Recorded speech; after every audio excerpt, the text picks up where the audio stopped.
Or hitting go live? Yeah. Oh, now it hit live. Yeah. It didn't say live on it. Yeah! Missed it.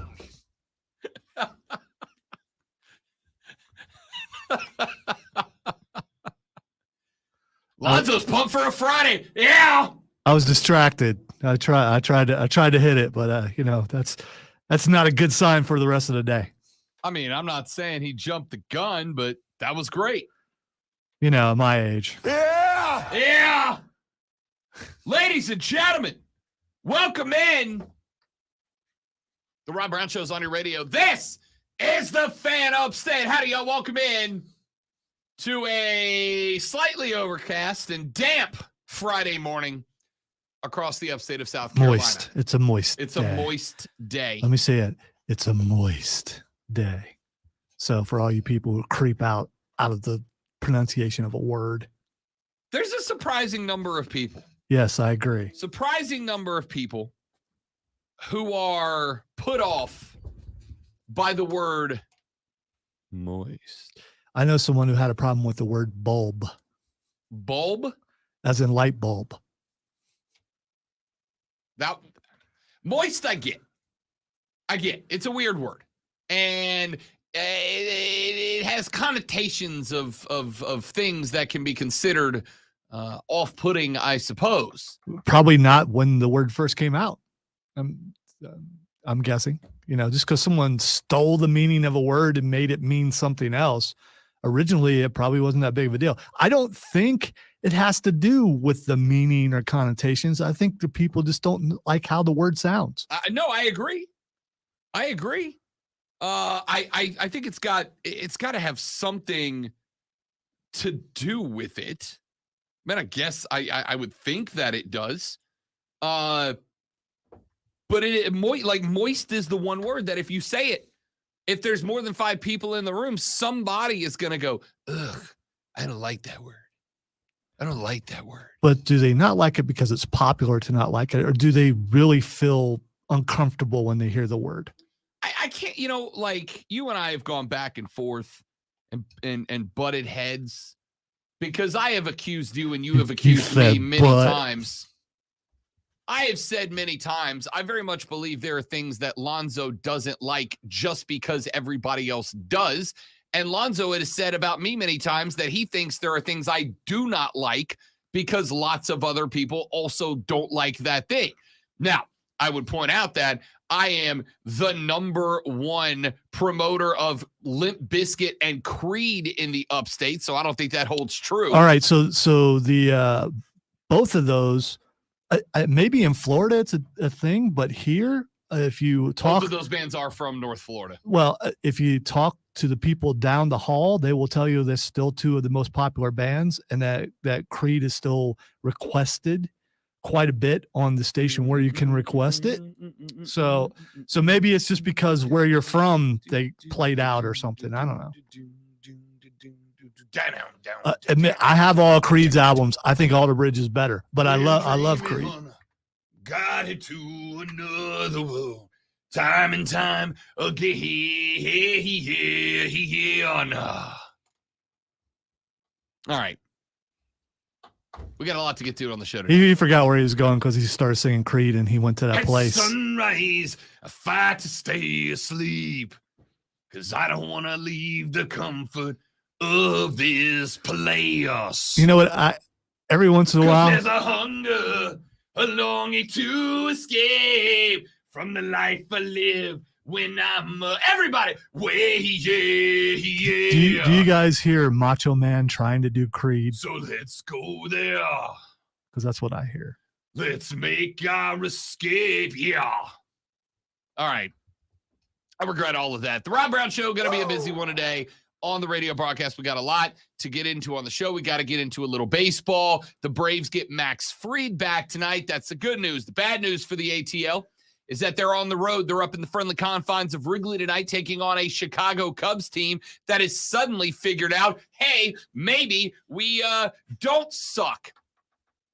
They became the 3rd team in the modern era of Major League Baseball to put up 35 or more runs in a 2-game stretch earlier this week. They got another dub over the Reds last night. That is now, I believe, 4 in a row for Chicago, and 4 in a row with a run differential of like plus 39.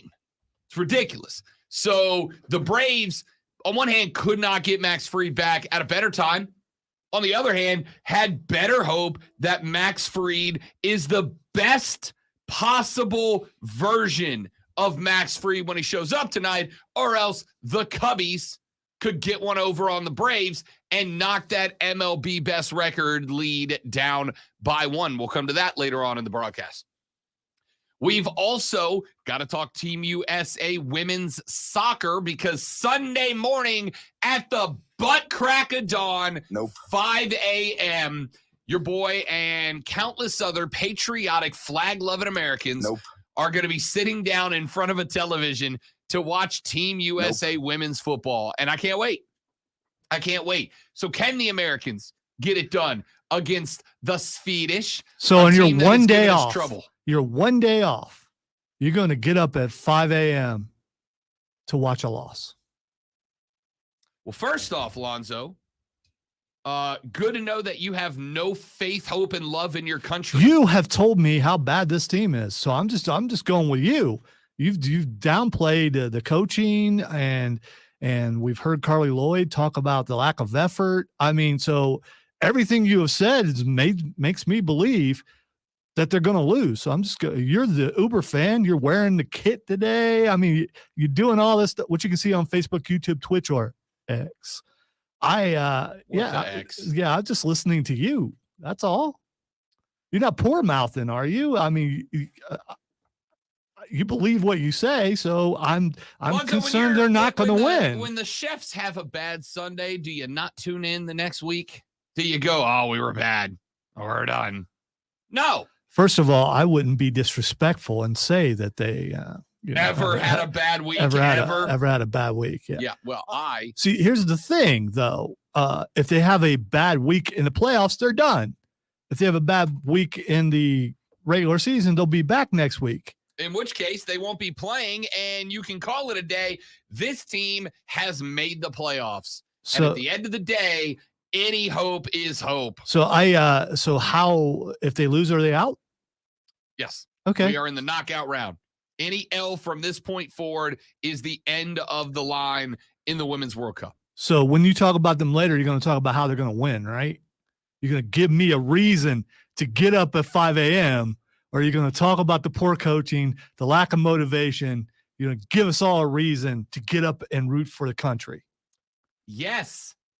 Sarcasm, senor. I sure am going to do that. I'm glad that you see where we're going. We'll come to that later in the show. Try to set you up, be the guy, and then you just throw it back at me. It's hurtful. It's Friday, you know that. You could be nicer on Friday. I am nice. I'm a nice guy. Huh? So we'll talk about one. Yes, Trey, he is using horse mane and tail. That really does work. It's looking good, right? Told the fiance and the madre I'm not cutting the hair until I get married, which is September of next year. They don't love it. It's just hair, man. I mean, And I think they're just jealous. Look at it. It's real good. It's real good. It's a nice head of hair, and it's getting comments, good comments on the stream right now. It looks so good. Yeah. Stop disrespecting the hair. Let's go with all of that. We have spent quite a bit of time talking about the Jacksonville Jaguars, talking about Trevor, TL16. Doug Peterson had a message about a name that we actually have not spent much time mentioning yet. Travis Etienne. We need to talk about Senior Etienne because Dougie Fresh said he could see Travis Etienne, Lonzo, having an all-purpose 1,600-yard season. Yeehaw! He sees this kid averaging just a tick below a hundo all-purpose a game. But why does that matter? Because, running backs have been devalued and A team wouldn't care if a running back did, really well. It matters for him because he's still on his rookie contract. Even running backs, when they perform on a rookie contract, get some fat stacks after it's over, and they move up to their first big boy contract. Even if that is the only big boy contract they get, they still get it. And Travis has a chance to show that he is worth that. And by the way, if he stays healthy, the thing is, exactly, as far as the transition from college to the NFL, I thought he had a better shot of being successful than Trevor Lawrence does, because I thought his game translated better. Trevor Lawrence is starting to hit where some people thought he might. We'll see. But Etienne started out hot and then he got hurt. Yeah, that's exactly right. So we'll see what Doug Peterson had to say about Travis Etienne later on in the show. And don't say I just slammed the Clemson guy, because I praised the Clemson guy. He did. I've heard him do it. I think Zoe lets you off the hook once you get to the show. Right? Once you get to the league, it's off the hook. Zoe's like me. Once a player gets to the league, I don't really care where they went to college anymore. Listen, I had to root for Elvis Gerback. I will always throw it back to that. Who played at Michigan when he was the quarterback for the Chiefs. Thank goodness it wasn't for very long, but he was there and I had to root for him. Elvis Gerback. That's a quarterback name, dude. Nah, that's fullback name. Gerback is a fullback name. Yeah, you throw Elvis in there, though, it gets confusing. Mm-hmm. Thank you very much. 3 yards and a cloud of dust. Thank you very much. Mm-hmm. All right. We've also got to get, and this might shock you, because I feel, Lonzo, like we haven't really brought this topic up all that much this week. I feel like this topic has kind of been on the back burner all week long. But conference expansion in the world of college football, I really feel like we haven't really hit on this topic enough. You know what I mean? I feel like we have been slow on the draw in talking about college football conference expansion. Rob, we need more of it. Did you know that there was an NFL game last night? Did you know that we actually have a professional wrestler from AEW on today? Did you know we have tickets to give away? Did you know that Did you know I have another 2 minutes and 30 seconds to fill before we go to a break? No, you can go to break whenever you want. I'm just saying, you're the host, but I think I've heard the conference expansion thing before. Well, you have, but now there's more.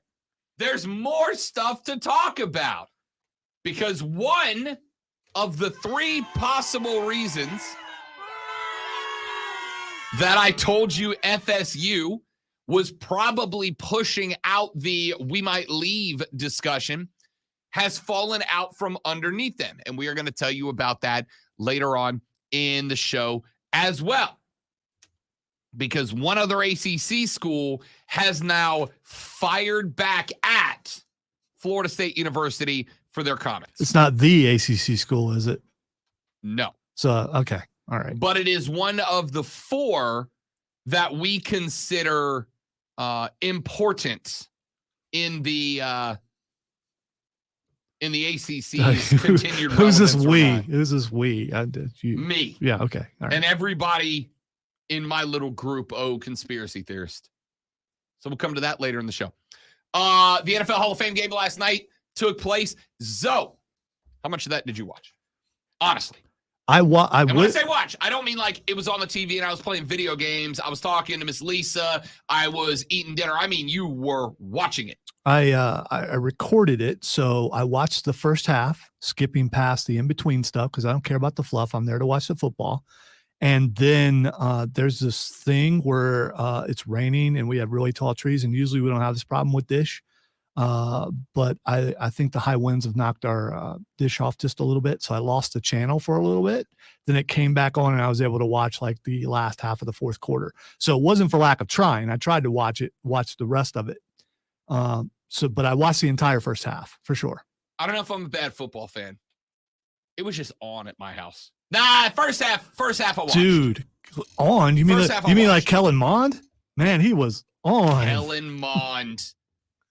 Zach didn't look too bad until third down, but on third down he struggled a little bit. Relax. Zach looked like a guy you keep on the roster. That was a very good long pass. The receiver had to. He did have a couple of good receiver throws. had to stop a little Yep. bit to wait for it. But yeah, He had a couple of okay to good throws. It got to be halftime. I watched the first half. It got to be halftime. The lady friend fell asleep on the couch during this game. So I went into the back into the bro cave, and I put it on the big TV, and then I put Reds Cubbies and Dodgers Athletics on the other two laptops, and I was more invested in the Dodgers A's game than I was in the fourth quarter of that game, which is the only reason I bring this up is I am the dude that is always like, stop complaining about preseason football. If you don't like it, don't watch it. But it's not supposed to be great football. It's more for the coaches than it is for the fans. They're just letting us get in. Well, in your defense, and I feel like I defend you more than I come at you, even though some people, like maybe you, think that I come at you way too much. You also have a nationally syndicated baseball show on the weekend. I sure do. Which is like tomorrow. So watching baseball is kind of your job. And preseason football is just for cuts. Really, that's all it really is. It honestly is. It is for the coaches. It is to see who's making the roster, who's not making the roster, and what they need to work on to do it. That being said, it did feel good to have football on TV, even if it was bad preseason football. To remind myself how much I sometimes like, but mostly don't, Chris Collinsworth. So, yes. He was full Chris Collinsworth, too. Yes, he was. Now, here's a guy. Okay. All right. Let's do this. Oh, and by the way, coming up at 11 a.m., All Elite Wrestling megastar Chris Statlander is going to be on the show. A much more interesting Chris. Power ranking Chris's Statlander goes above Collinsworth. Is that what you're saying? For sure, yes. I respect that. Chris Statlander from All Elite Wrestling will join the show at 11 a.m. She will be live on the stream with us. So we'll talk to Chris Statlander coming up at 11. Looking forward to that. And I will tell you that we will be giving away 2 tickets to All Elite Wrestling Saturday Night Collision tomorrow night live at the Bon Score Wellness Arena. And we will be giving away 2 tickets in this hour of the show. So stick around for the next 43 because you never know where it's going to be. You get 2 tickets to see All Elite from Lonzo and Robbie B. Bars! We got to take a break. When we come back, let's go ahead and knock the college football expansion stuff out of the way. We know what Florida State has been saying this week. We know what the rumors have been about Florida State this week. And now another ACC school has chimed in, and that's not great for the Noles. We'll tell you what was said, who said it, why they said it, how they said it, when they said it, and all the other fun details that journalists cover when we come back. It's Rob, it's Lonzo, it's you, it's the Rob Brown Show, it's the Fan Upstate. So look at what I just sent you. I doubt it's real, but it could be. And if it is, it's interesting. I saw that, and from what I understand, it is real. Okay. All right.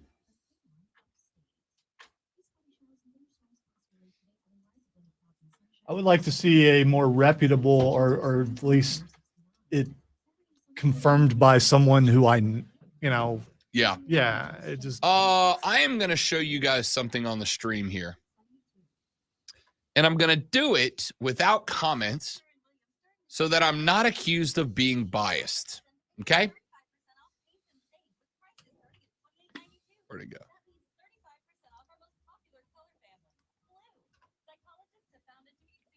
Oh, crap. Where'd it go? Hang on. Here it is.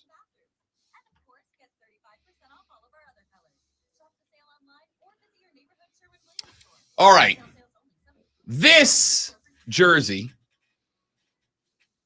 is part of the University of Florida's all-black jersey effort this year. Now, when I saw this jersey, I thought that this had to be like a clearance rack at Ross, knockoff, second rate. Somebody made it just so that people without a lot of money could have Got the jersey. Jumpman logo on it, man. You can't do that. You can't fake that. Look, is it just me? Or is that a terrible black jersey? That's a bad black jersey. I got to right? say, I could very easily see Mark Ryan rocking that. That doesn't change my argument. That's a bad black jersey, right? That's just a bland, generic. Is it because of the blue lettering? I mean, what? It's because of is that blue or is that purple? It's blue. Is It's black with the blue Gators script across the top of the. It's the white very, triangle with the very orange and blue outline. shiny. It's so shiny. That is the official 2023 black jersey for the Gators this year. Dude, I'm sorry. That's just a bad jersey. Any team can pull off black in colors. Any team can rock it all black, and most teams pull it off.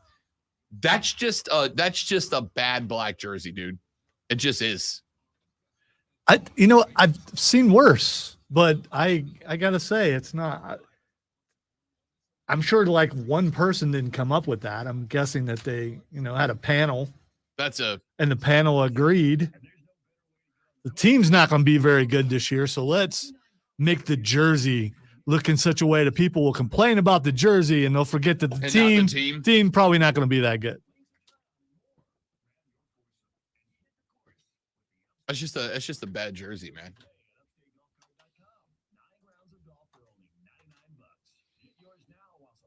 I've seen worse. Some of the throwback jerseys are pretty bad, especially in the NFL.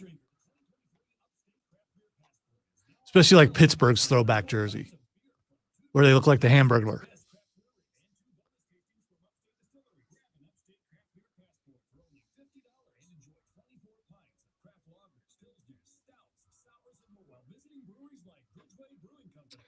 Cause there's a hunger, a longing to escape from the life I live when I'm away, yeah.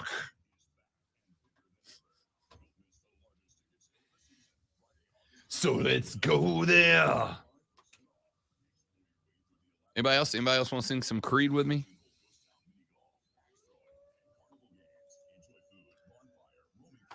You can be critical all you want of Creed, but I just remember Scott Stapp on a skyscraper singing that song like on New Year's Eve with his foot on the edge of the building, and that was rock and roll. I'm just saying that was rock and roll. I'm telling you. I think I saw they got back together again. They're on a reunion cruise. Is it a cruise? I've never wanted to go on a cruise more. Is that okay? Other than the Chris Jericho cruise, if it's a band cruise, it's like probably a bunch of old people there, which I assume were anyway, but I've never been on one. So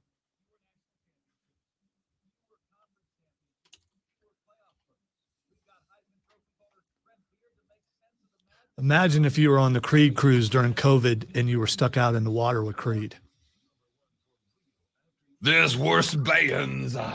There are worse to bands. Be stuck at sea.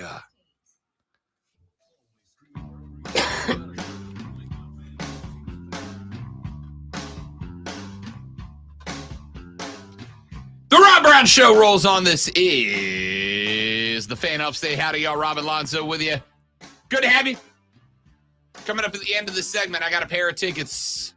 We've got a pair of tickets to All Elite Wrestling's Saturday Night Collision coming up this Saturday at the Bon Secours Wellness Arena. That's tomorrow. I'm gonna say you can say then you can come around here and you can. I don't want to do the part that I don't want to. I don't really like. I like to do the part where I say, "Hey, I have free tickets. Call Lonzo," and then I leave the room. That's my favorite part. All right, let's get some college football conference expansion talk in here because there were a few different stories that broke overnight. This week has just been absolutely hammering the conference expansion talk. We haven't had a choice, right? Because it's one thing in peak off season for there to be speculation, right? It's one thing in peak off season when people are struggling because they don't know how to talk about any sports other than the one, to start making up stuff that's happening for the sake of creating, generating, driving conversation. This stuff feels wildly importante. This stuff feels like it's a big deal. This stuff feels like it is stuff that is putting us in the direction of the landscape of college football changing forever. And I'm intrigued by it. Let us start with Florida State. FSU has kind of been the driving factor of everything that has happened so far this week. On Tuesday, the director of the Board of Trustees in Tallahassee, Florida, said that the grant of rights agreement signed by the Atlantic Coast Conference would not be the document that decided whether the Noles should stay or go now. They said it would be another document that would do that. My assumption was that it would be an offer sheet from another conference that made them decide to pull the trigger or not on a move. Then I said yesterday, I think that while Florida State likely considers moving as a genuine option, I also think to some degree that there's a hypothetical out there. Actually, I had 3 hypotheticals out there. Hypothetical number 1, Florida State floated this concept, started putting stuff out in the media, not because they're on the phone, but they wanted to see if it would kick the ACC's rear end into gear, right? The ACC has a media rights agreement that lasts until 2036. As we have pointed out, Rob Brown will be 51 years old when that media rights agreement expires. And Lonzo is going to be, what was it, 65? I will be eating pudding somewhere. Yeah.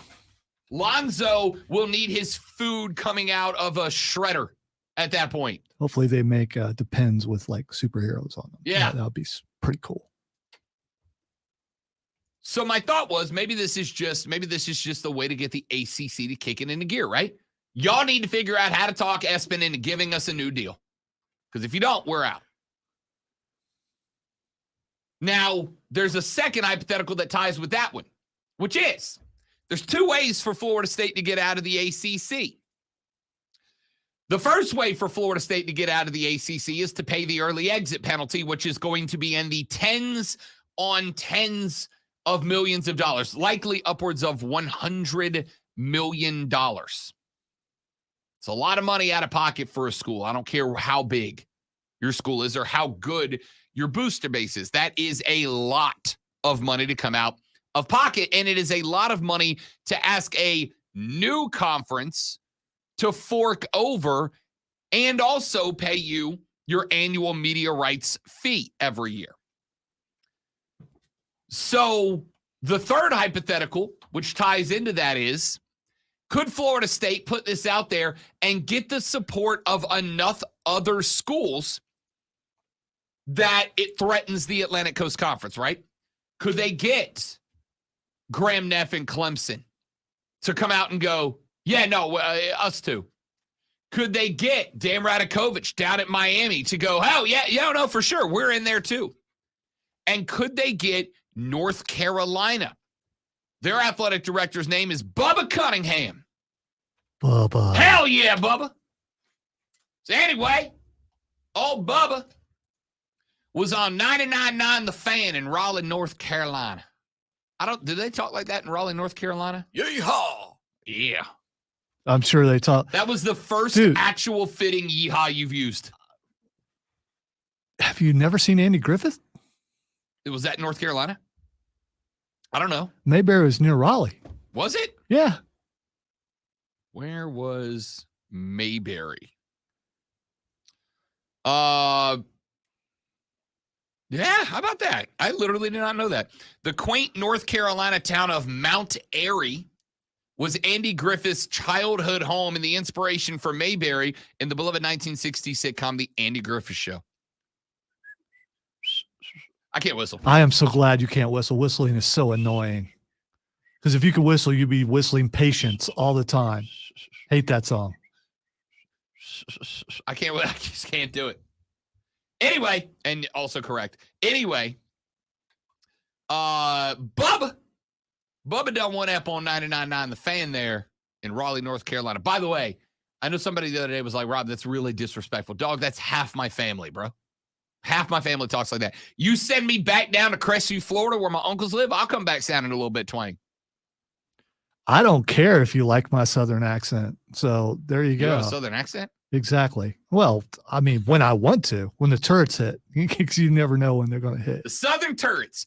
Anyway, Bubba was on 99.9 The Fan in Raleigh, North Carolina, and was asked about the comments of FSU President Richard McCulloch that he made during a Board of Trustees meeting on Wednesday. McCulloch told the board that the Noles would, quote, very seriously consider leaving the ACC, end quote, unless there is a radical change to the conference's revenue distribution model. Adam Gold, the host of the Adam Gold Show, who just names a show after themselves. You know, that's amazing. That really is. I'm like, dude, how'd you come up with that? Come on, man. Better branding, dude. Be more creative. How do you get a show and just name it after you, you egomaniac? It sounds like it might not be a bad idea, though. Adam Gold said, and I quote, I don't think it's good for our league for them to be out there barking like that. I'd rather see them be a good member of the league, support the league, and if they have to make a decision, then so be it. Pay for the exit fee, wait for your grant of rights that you've given, and then in 2036, when those rights return to you, do whatever you want. Nope. That is maybe a quote from FSU President Randy McCulloch. Nope. Exactly.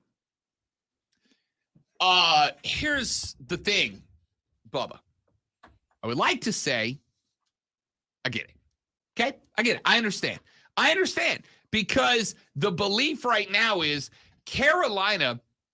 North Carolina would probably catch an invite somewhere.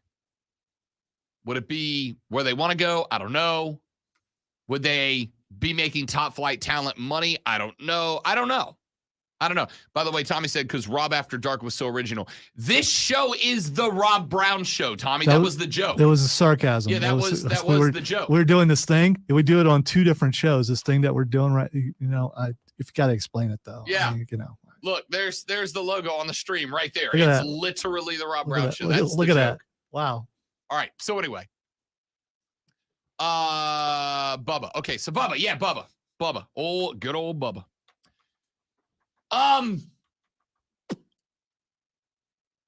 If they have you want them being Florida State to make a decision and then put that decision into action in the year 2036, not 2026, which is still 3 years away. But you want them to delay until 2036. Now, I get it.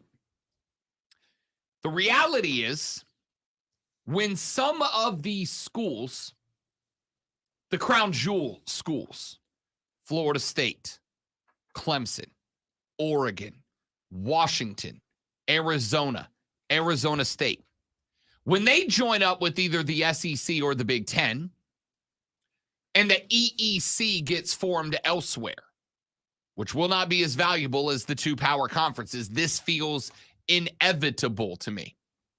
When it happens, everybody that gets left behind by the SEC and the Big Ten will have to struggle in a second-tier football system just to survive. That's the reality of this situation. And unless you know you got a landing spot, you want to try to hold firm, right? unless you know you got a landing spot, you want to try to hold the phalanx together. Everybody stay. Like the Spartans at Thermopylae. You've got to hold the formation against ever-growing numbers. Now, we know the Big Ten, we found out yesterday, has narrowed their expansion list down to just Oregon and Washington, giving them a footprint in the Pacific Northwest. The SEC does not appear to have widened their net nor casted it. They don't seem to be actively looking, but they don't have to. They are the current kings of the castle when it comes to valuation of the conference. They can be more selective because they have more to put on the table. They have more to offer if and when they decide to make the move. A team like Florida State has to put it on the table, and this is why I'm interested that Clemson has been so quiet. Has to put it on the table that they're interested in a move, hoping to attract the bigger fish to them, right? Hoping to get a bidding war going between the Big Ten and the SEC for where they're going to land next when they leave the ACC. Now, again, still no guarantee they do. Still no guarantee there's any legal way out of this. And because of the comments of Bubba Cunningham, AD at UNC, one of my hypotheticals, one of my theories about the strategery of FSU's decision to make these statements is that they were hoping to get Carolina, Miami, and Clemson to jump out in the public sphere to agree with them and to create a momentum storm back towards the ACC. This was one of the big four.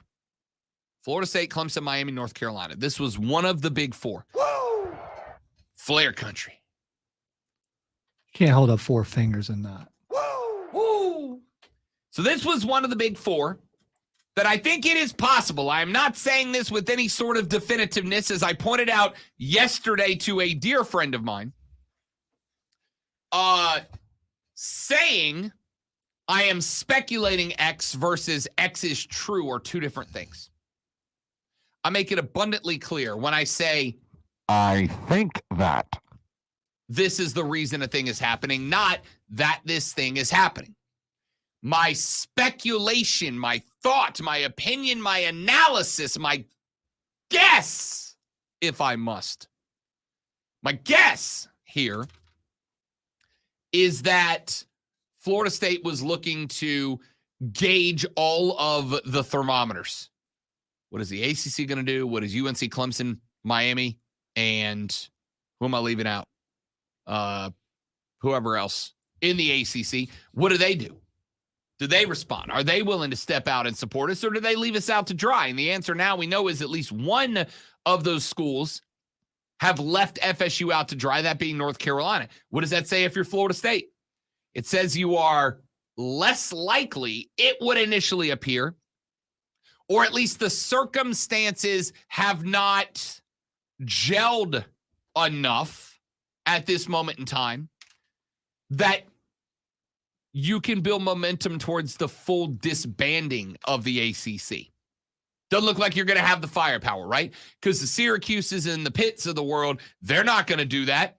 They have no idea if a Big Ten or an SEC or a Big 12 would pick them up.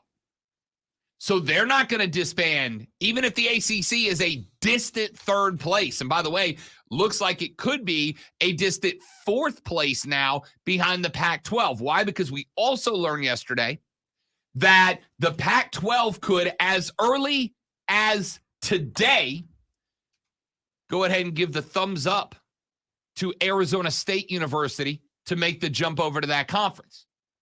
That is only a big deal because if you go back to last week, you will remember that last week, one night, the Big 12 gave the thumbs up for Colorado to join, and we all went, "Oh, that's weird." And then what happened the next day? Colorado joined the Big 12 starting next year. So if the Big 12 gives the old, there he is, to Arizona State. It almost at this point kind of feels good as gold that the Sun Devils will be joining the Big 12 within the next week. And if that happens, Arizona's probably following. And if that happens, the Pac-12 is dead with a capital D. Because Oregon and Washington are going Big 10.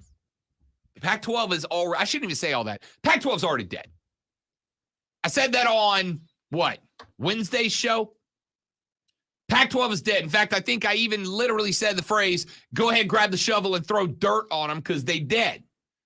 Feinbaum came out Thursday night and said the exact same thing. The Pac-12 is toast at this point. There's no question about that to me. They have one more emergency meeting scheduled for tomorrow with George Kliavkoff speaking to commissioners and presidents of schools within the league. And he's got nothing to add. It is basically going to be a groveling session. Please don't leave us. We don't know how to go on without you. Except for they're upgrading, bro. You ever beg somebody in a relationship not to leave you for somebody that very clearly is better for them? We'll call them beef. Freaking beef. God, I hate beef. Anyway. The Pac-12 is dead. And so if you're Florida State, you're recognizing that means the race to be the EEC is what? Big 12 versus ACC. That's the race right now. That's it. The Big 12 is about to renegotiate their media rights agreement. They can do two things. Negotiate it for more money than the ACC and a longer period of time. Or, excuse me, a shorter period of time than the ACC. So Florida State right now, I think, is pretty much just putting out there, hey, yo, we kind of want to take the plunge. Now, is it the right time? Let me grab clip one, Lonzo. I think it's like a 30-second clip. We'll hit this, and then we'll take the break. Paul Feinbaum yesterday was once again on ESPN, was once again talking college football conference expansion, and once again was asked, should Team X leave Conference Y? This time it was, should the Noles and Clemson walk from the ACC? And Paul said this.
There's nothing that they can do other than hope.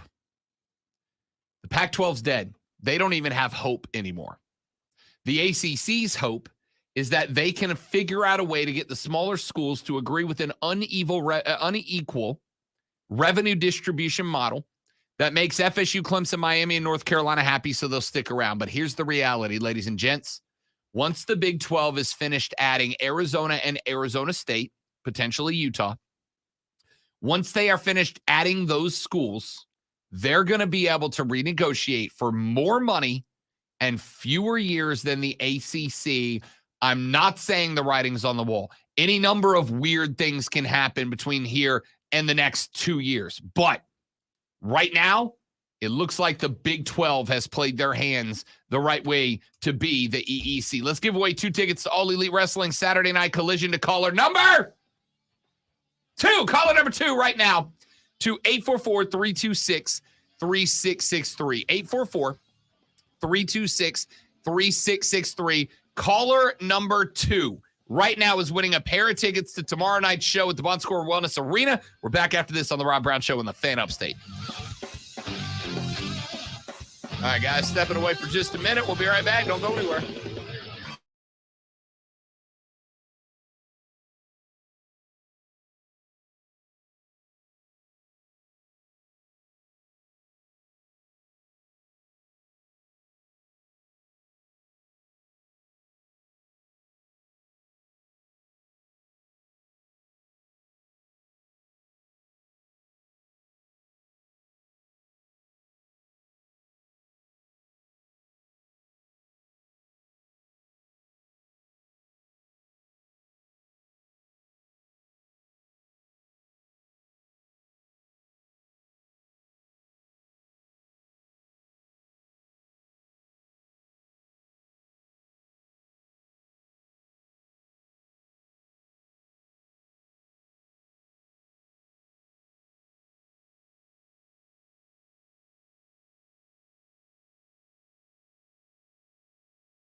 All right, dudes and dudettes, we back.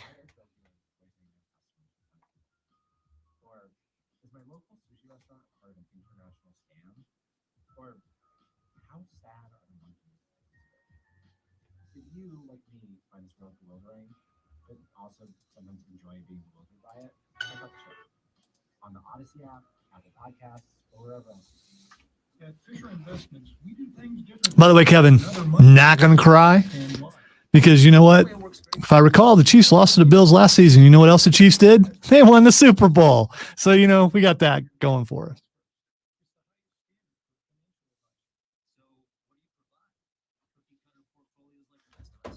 No cookie cutter portfolios here.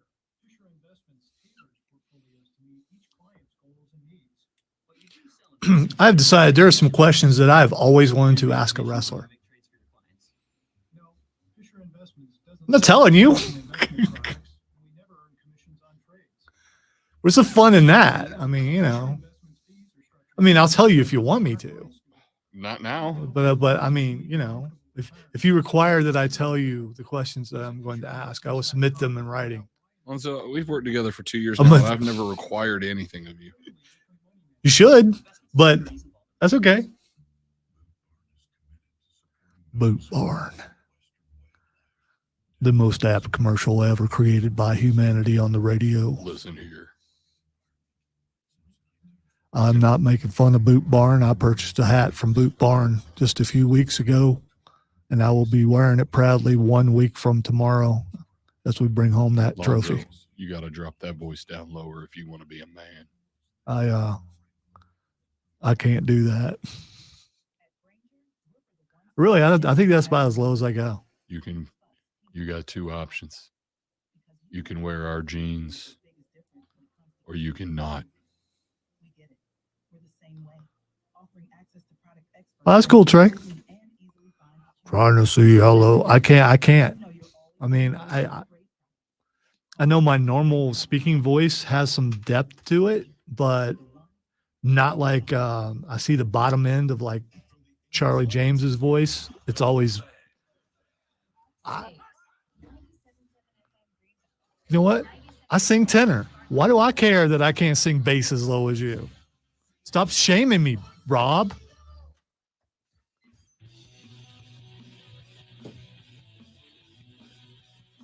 Congrats to our guy, Luke. Luke racked up a pair of tickets to go see All Elite Wrestling Saturday Night Collision tomorrow at the Bon Score Wellness Arena. Going to be a great show. Your boy will be ringside. I know we got quite a group of Rob Brown Show Armada members all going to the gig tomorrow night. And coming up at 11 a.m., we'll be talking with All Elite Wrestling star Chris Statlander. Looking forward to talking to Stat, one of my favorites on the AEW roster. So that is going to be a good show. Real good lineup of who's going to be there. We don't have the full card yet. It's still being put together. But the ones they have announced are going to be real good. And also, Ricky the Dragon Steamboat's going to be there. So, You know, there are some people that just age so well. And as someone who's a little bit older, why can't I age like that? I guess he probably just takes care of himself better than I do. because Ricky the Dragon Steamboat has never done anything negative to adverse his body in his life. He went from being, you know, that wicked in the ring to that distinguished looking older gentleman. Yeah. Guess who just got announced? Yeah, that's all. That was I thought we talked didn't see about. that. I thought we talked about that yesterday. Maybe we didn't. I'm more Yeah. excited now than I was 30 seconds ago. I didn't see. And I was very excited 30 seconds I ago. didn't see that they were No, doing a match, we'll but hear from. yeah, hear from. Yeah. Yeah. That's fine by me. Yeah. That's fine by me. All right. One last thought on this conference expansion stuff before we call it a break and get to our numero dos, where we've got baseball, we've got some soccer. I'm just hitting all the hot topics in hour number 2. There's one more thing that's interesting here. FSU has started the push. We already know that Clemson is unhappy with what's happening within the ACC. They have already said that in the past. I can't imagine that anything has changed enough so far that their stance will have changed. UNC came out and lobbed a grenade at Florida State, said all that barking isn't good for anybody, but at the same time, I suspect, I don't know, I suspect that UNC is probably in the same boat. Yada, yada, yada.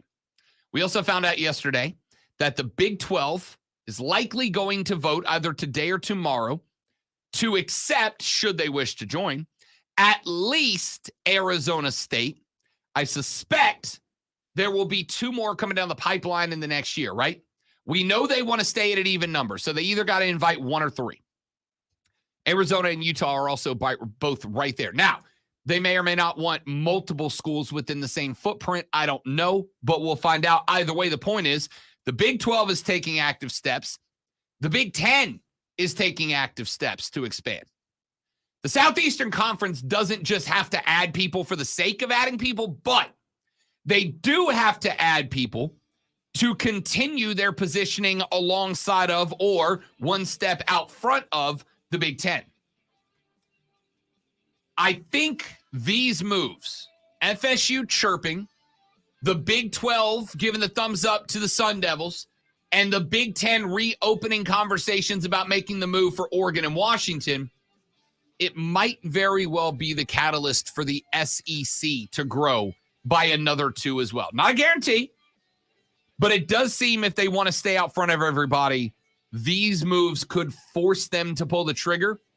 Could FSU and Clemson be on the receiving end of that if the SEC is willing to help with the buyouts? All right, we'll talk more about that hopefully next week. We're back after this for hour 2 of the Rob Brown Show in the Fan Upstate.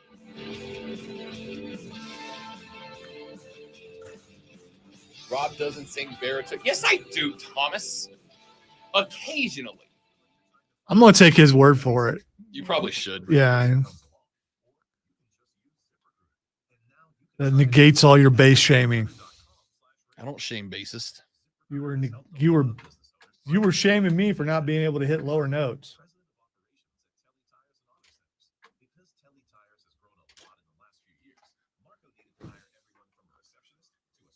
Mr. I can sing Toby Keith and AC/DC. I love this bar.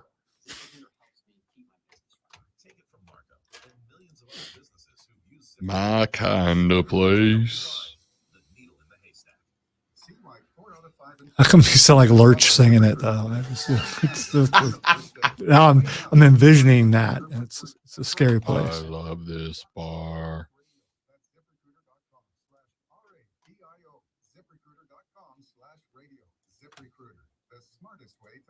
We're going abroad for the first time in years.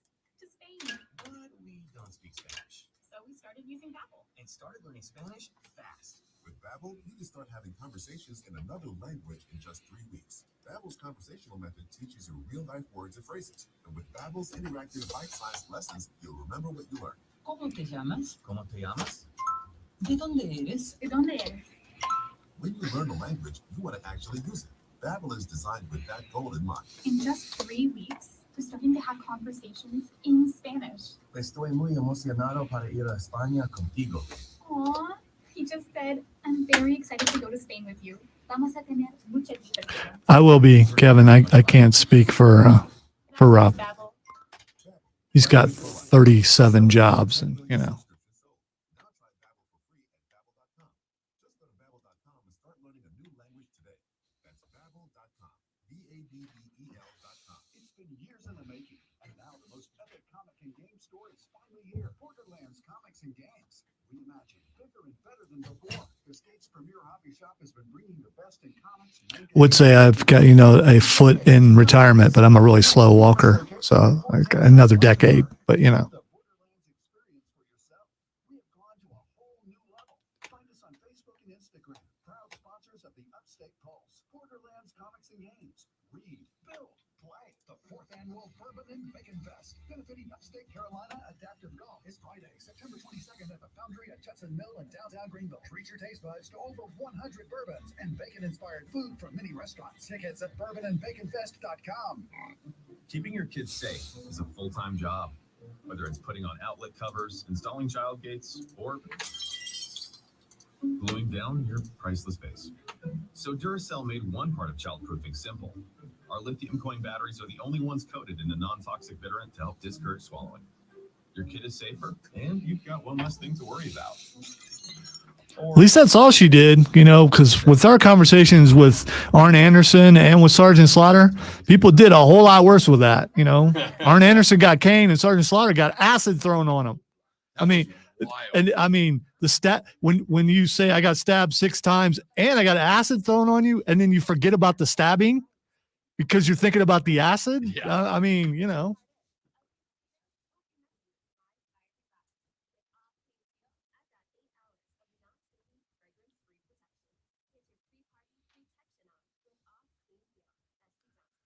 This is one of those cases where older wrestlers can say the kids today don't know how bad it was. Good. Yeah, good. Good for them.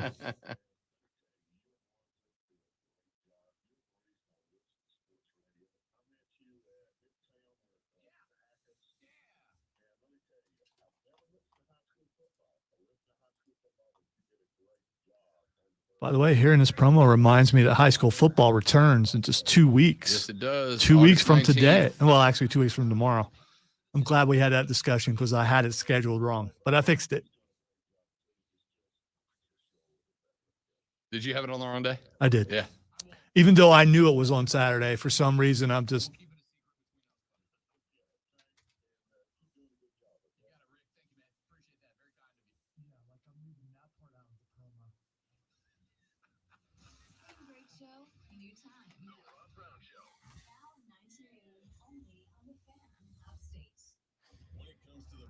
It did. It also got him in trouble because, as he told us on the air, Kevin, when he came back from G.I. Joe, McMahon made him do the turn. Yeah. And because he went to G.I. Joe. I still think he's more famous for G.I. Joe, but that's because that was, I was a teenager or tweenie or something then.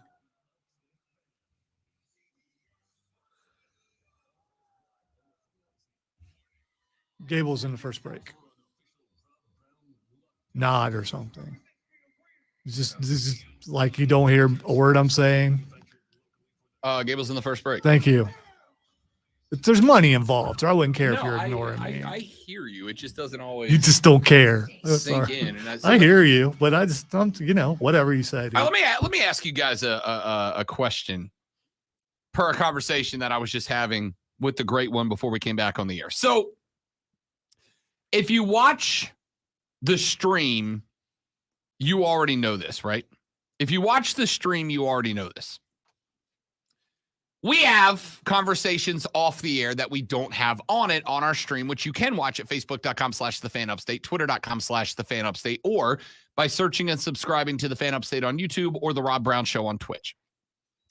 And part of what you get to see is the show actually run behind the scenes, right? Lonzo and I telling each other what's coming up on the show, what time our guests are, Lonzo telling me when our next live reads are going to be, et cetera, et cetera, et cetera. Lonzo, during the break, told me that we have one to end this segment, right? We got a live read coming up this segment. And I heard him, but I did not respond to him. Then he said, do you just not hear what I'm saying, or are you just not responding? And this has gotten me in trouble with the fiance before as well, the mom as well, that I will hear something, but if I don't have anything to add, like I'm not going to go, no. Like obviously I'm doing that thing. And I'm not, Lonzo, yes, should get a response. I acknowledge that in this case, should get a response. A nod is fine. A nod is, you don't even have to verbally, just a little nod and I'm good. I am the dude that just when trying someone to do my says job, man. That's all. When someone says something that I don't have a response for, or a response is not required, I will often just not say anything, right? I just won't say anything. Does anybody else do that, or am I just a bad person? I think it's such a contrast to what your normal personality is, because you're constantly talking that suddenly you don't say anything. So immediately you think you're being ignored. So I think you do it to yourself by how you normally operate. I guess so. Kevin said, at least flip him the bird, Rob. That's still, whether I like that or not, at least that is, I'm not going to get angry about that. At least I know that that's acknowledgement, Fair enough. All right, let's get into some more stuff on the show. Coming up on Sunday morning at 5 a.m. Nope. 5 in the morning. Nope. Team USA Women's Soccer kicks off. They will be taking on in the opening round of the knockout round, Sweden. Horken, Dorken. Okay, don't do that. So why? That was awesome. Old Swedish chef. One of the best Muppets of all time. I was going to say, if you're power ranking the Muppets, top five Muppet Swedish chef?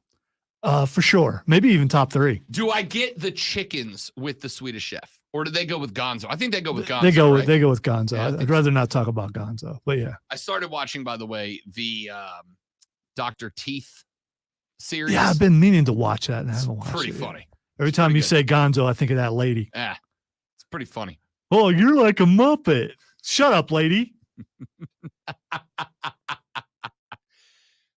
So Sunday morning, 5 a.m., we take on the Swedes, and the Swedes have kind of become a rival of sorts, right? You'd think that you'd think it was going to be a Canada. You'd think it was going to be a Britain. No, it's Sweden. They're the ones that have given us the most problems. So far, the Americans all time in a series that dates back till 1987 have an overall record of 23-12-7 against Sweden. However, the last 10 matches have been even. 4 wins, 4 draws, 2 losses. So it ain't great. 9 of the last 10 meetings between the two teams have been decided by 2 goals or fewer. They have played us exceptionally well. This was, in my opinion, the worst possible outcome for the beginning of the knockout round for the Americans. Now, the good news is this. If the Americans get out of this matchup with a win over Sweden,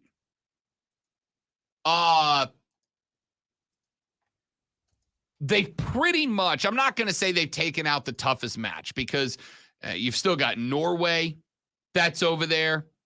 You've still got Spain alive right now. You've still got Denmark. That's a good team. The Brits are still alive right now. Now, on the top half of the bracket where the Americans are, you have Switzerland, you have Spain, you have Japan, you have Norway, you have the Netherlands, South Africa, Sweden, and the Americans. If the Americans get by Sweden, they catch in round 2 the Netherlands.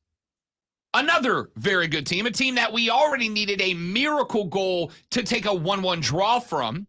And if they win that, they're going to get the group winner out of Switzerland, Spain, Japan, and Norway. 4 of the best teams on planet Earth. This path from here to the Women's World Cup quarterfinals and through to the semis is going to be really, really difficult. So, knowing that we've established the most difficult possible course for ourselves to get there, is there optimism? Are there any encouraging numbers for the Americans? And the answer is very much yes. There are some encouraging numbers for this football team and their chances to make it back to a semifinals. Remember, since the dawn of the Women's World Cup, the Americans have never been knocked out before the semifinals of the tournament. Now, again, this is not our best team, or at least not playing the best football we've sent. And the rest of the world has started to catch up. So what are those numbers? Well, let's take a look. Through the group stage in 2011, 15, and 19, the U.S. allowed an average of 1 goal from 23.3 shots allowed, worth 3.8 XG. XG is expected goals. Based on the shot selection, the shot efficiency, and the shot likelihood percentage, they calculate XG. That is the number of shots you faced, how many expected goals. The higher that XG, the worse it is for you. The Americans, in a combined effort of 2011, 15, and 19, allowed an average of 1 goal on a 3.8 XG. That means they were allowing teams to score 25% of the time that they were expected to score. And they're doing the same, surprisingly, this year. In a group that featured the Netherlands and Portugal, which is a really good group, the Americans have allowed 1 goal on just 11 shots, worth 0.7 XG. Now, obviously, when the XG is 0.7, there's only one way to go. Either you're under it with 0 or you're just over it with 1. They surrendered 1 goal despite playing 2 of the top 7 teams in the FIFA Women's World Cup rankings. The Netherlands managed just 5 shots in their game against the Americans, and Portugal got off 6 shots against the Americans, worth 0.3 and 0.4 XG. Now, Portugal nearly got the win. They had a shot on goal that, frankly, most professional soccer players are hitting 99 out of 100 times. We got lucky and caught the one. It bounced off the post and went out. That would have knocked us out and sent Portugal through. But According to ESPN, that was a low probability shot with a 0.07 XG, as was the goal that the Netherlands scored that had an XG of 0.05. That means that those two shots score, according to ESPN, 7% of the time and 5% of the time. The two goals we gave up, if you trust these numbers, the two goals that we gave up, the one that cost us an outright win against the Netherlands, the one that cost us an outright win, that would have cost us an L against Portugal, were both low percentage shots. Defensively, this team is as good as anybody in the tournament. Teams do not get clean looks, and when they do get clean looks, they are clean looks at low percentage shots. The defense of this team has been very, very good. The question mark is the finishing. The question mark is the ability to score. And this is where we start to get nervous. In 2011, in the 3 matches of group play, the Americans had 6 goals on 68 shots that were worth 6.9 XG. So they would have been expected under normal circumstances to score 7 goals. They scored 6. In 2015, in the 3 group stage matches, 3 matches, 4 goals on 39 shots worth 3.3 XG. So they actually outscored the expected goals. In 2019, 3 goals on 18 goals from 82 shots worth 13 XG. So they way outshined their expected number of goals. This year, not so much. 3 matches, 4 goals on 63 shots worth 8.1 XG. That means the Americans have scored on fewer than half of the shots they are expected to score on. They have not been able to finish. Now, I said I was going to stay optimistic here. I said I was going to try to create a reason for fringe fans to wake up early morning on Sunday and watch some footy with me. Nope. I'm doing my best. I'm going to keep going. I ain't done yet.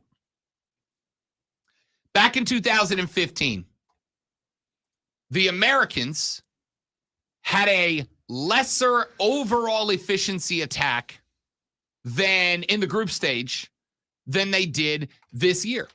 That year, they scored 4 goals. They scored 4 goals on a 3.3 XG, 0.08 per shot. Those are lower numbers than they had this year. But that put them into the knockout rounds. They got Colombia in round 1. Against Colombia, they scored twice. They got Germany, got them by 2 as well. And then in the final of that tournament, they scored 5. They found something after the group stage going into the knockout round. Again, they will have to do the same. Now, I do have a little bit of a concern. The concern that I have here is that while we have had some personnel changes in the starting 11, we have had differing strategies as far as substitutions in these 3 matches so far. The tactics have not changed. The tactics have not changed at all. The tactics have been the same. And unfortunately, because of the fact that the tactics have not changed, we have ended up in a spot where the rest of the world has figured out the correct way to match those. I go back to the game against Norway. What did Norway do? Norway found out that the way that we were, I really should say, not attacking Vlatko Andonovski's scheme was to leave the middle of the field, right? We left the middle of the field. We tried to pressure the ball to the outside, create a turnover, and then outrun you to the goal.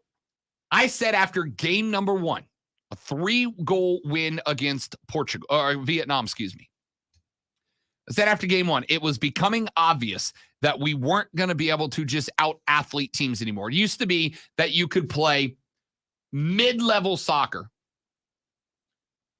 because you could just out-athlete everybody. But that's not the case anymore. This team is aged. Alex Morgan's 34 years old. She ain't 25 anymore. We're not going to just out-athlete everybody anymore, unfortunately. And because we can't just out-athlete people anymore, unfortunately, we got to have better tactics and we need to adapt. We got to change them.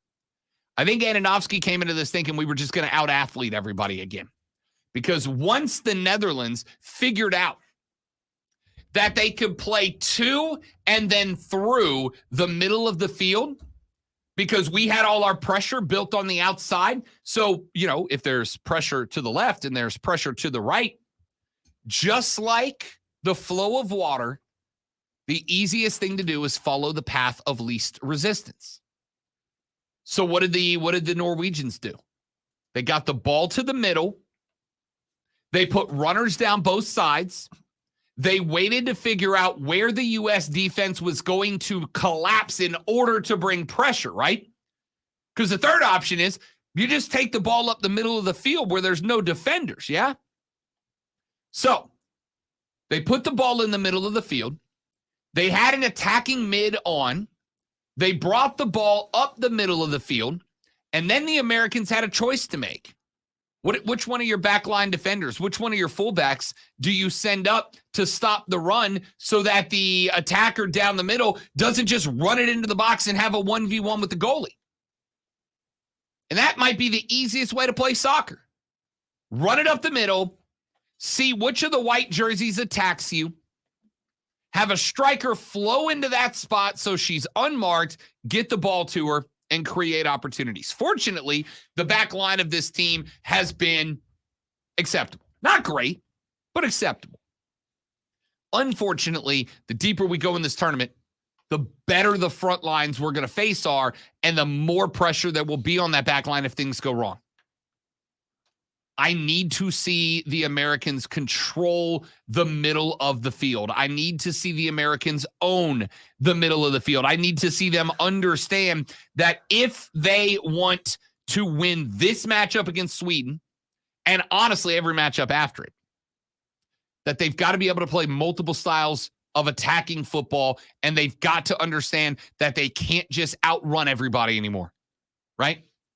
The big frustrating part during the Landon Donovan, Clint Dempsey era of men's soccer was that we brought a spray and pray tactic into matches, and it didn't work. It didn't work. That only works if you are clearly full of better athletes. We're not anymore, unfortunately. So you got to go tactical. What happened in that last World Cup of Landon Donovan when we made it to the knockout round and we gave ourselves a chance? We weren't just spraying and praying. We weren't just booting the rock down to the attacking third, chasing after it and hoping something good happened. We actually played through a plan.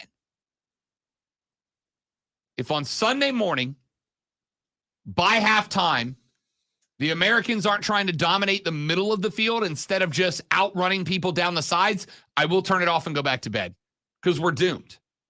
If he can't switch up tactics, understand and make better substitutions to play to those tactics, we're screwed. Let's take a break. When we come back here in just a minute, I got some Braves baseball to get to. Max Fried back on the bump tonight for the Atlanta Braves, and that's big news because they're taking on a suddenly good Chicago Cubs team. That's a big series. We'll talk about that coming up later on in the show. I got a couple more thoughts that we may or may not get to in the third of college football expansion. I got some NFL stuff with Doug Peterson, and I want to make very clear a point that I made about the NFC South yesterday. And I'll do that coming up on the Rob Brown Show on the Fan Upstate. All right, guys, got a live read right here. Stay right there. We'll be right back.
On Saturday, August 5th, it's the can't miss event everyone's talking about. Yeah, we'll talk some Braves coming up there, Kevin.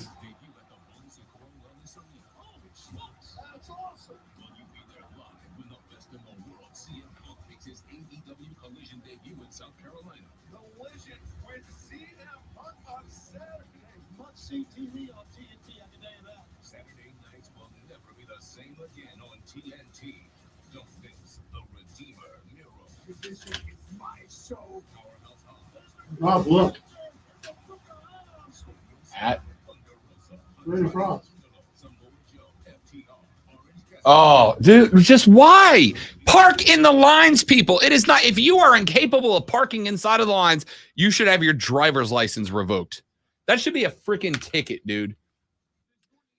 I think we should start a watch group that's allowed to take pictures of people who park like that, send their pictures to the cops, and they catch a ticket for it. Yeah.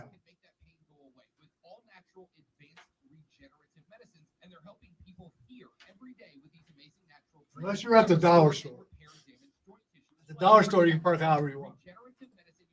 Concentrated agents from your own body to stimulate that damaged tissue in your joints so they can work like they're supposed to, and there's zero downtime. QC Kinetics is the nation's leader in this exciting medical breakthrough, and patients here are getting real lasting relief and are saying no to surgery and drugs. So if you have pain due to injury or arthritis, this is a remarkable opportunity that you need to check out, and the consultation is free. So call QC Kinetics now at 864-448-3772 in Greenville and Asheville. That's 864-448-3772. More than 80 million Americans depend on AM radio each month for news, weather, and emergency information. A new bill in Congress would make sure AM radio remains in cars. Because when cell and internet services are down, this free service could be your only lifeline. Text AM to 52. So, Tommy, Rob and I went to go learn how to do a sport. And as we were signing up for the sport, I said my name was Lonzo, and the lady looked up and said, "Oh, like a Muppet." Yep. And the way she said it was not endearing. It was not. It was very Karen-like. But I used it as motivation to go on an angry tirade on my show on Saturday, leading into me singing Am I a Man or Am I a Muppet?" So it worked out good that way. But it hurt. Even Rob was paying attention then, and he kind of did one of these, like, oh. Because people think I make that stuff up.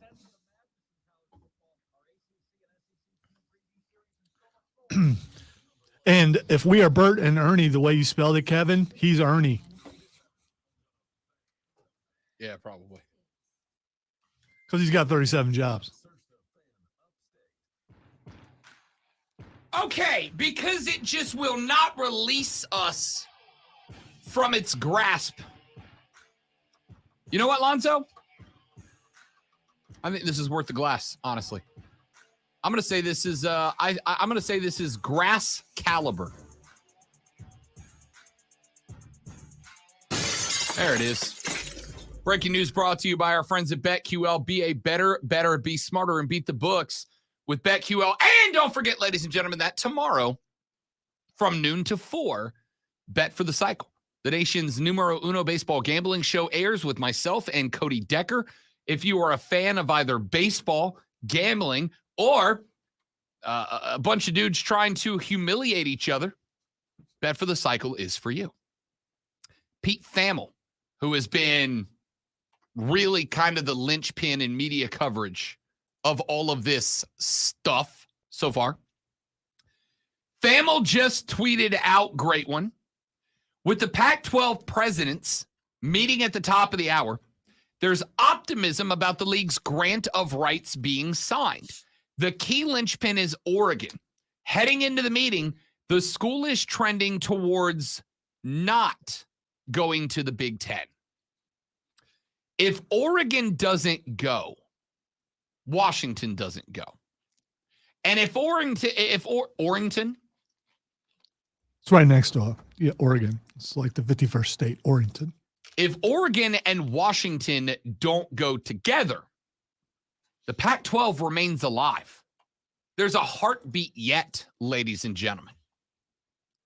It's like that dramatic movie scene where they see the person on the floor and there's blood everywhere and the detective runs in and the two other detectives are like, oh no.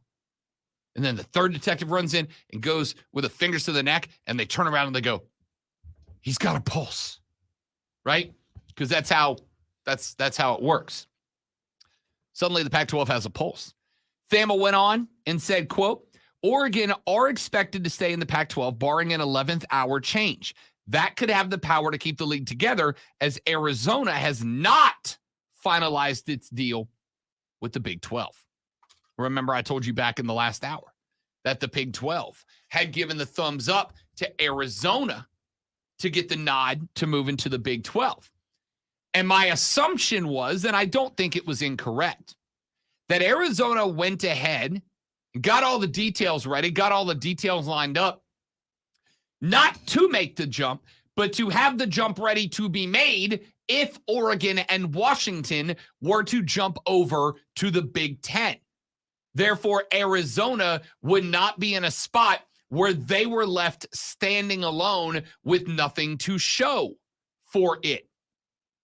It was going to take a colossal effort to keep the Pac-12 together if Oregon and Washington bounced. Washington, I thought, speculated, assumed, was only going to depart the Pac-12 for the Big Ten if Oregon went, right?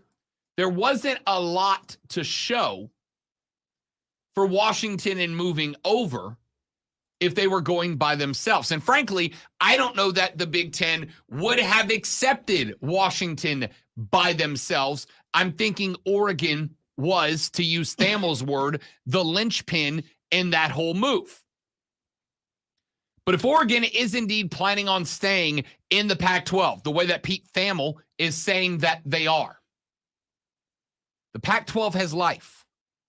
Now, I still think that life is on some cables and batteries right now.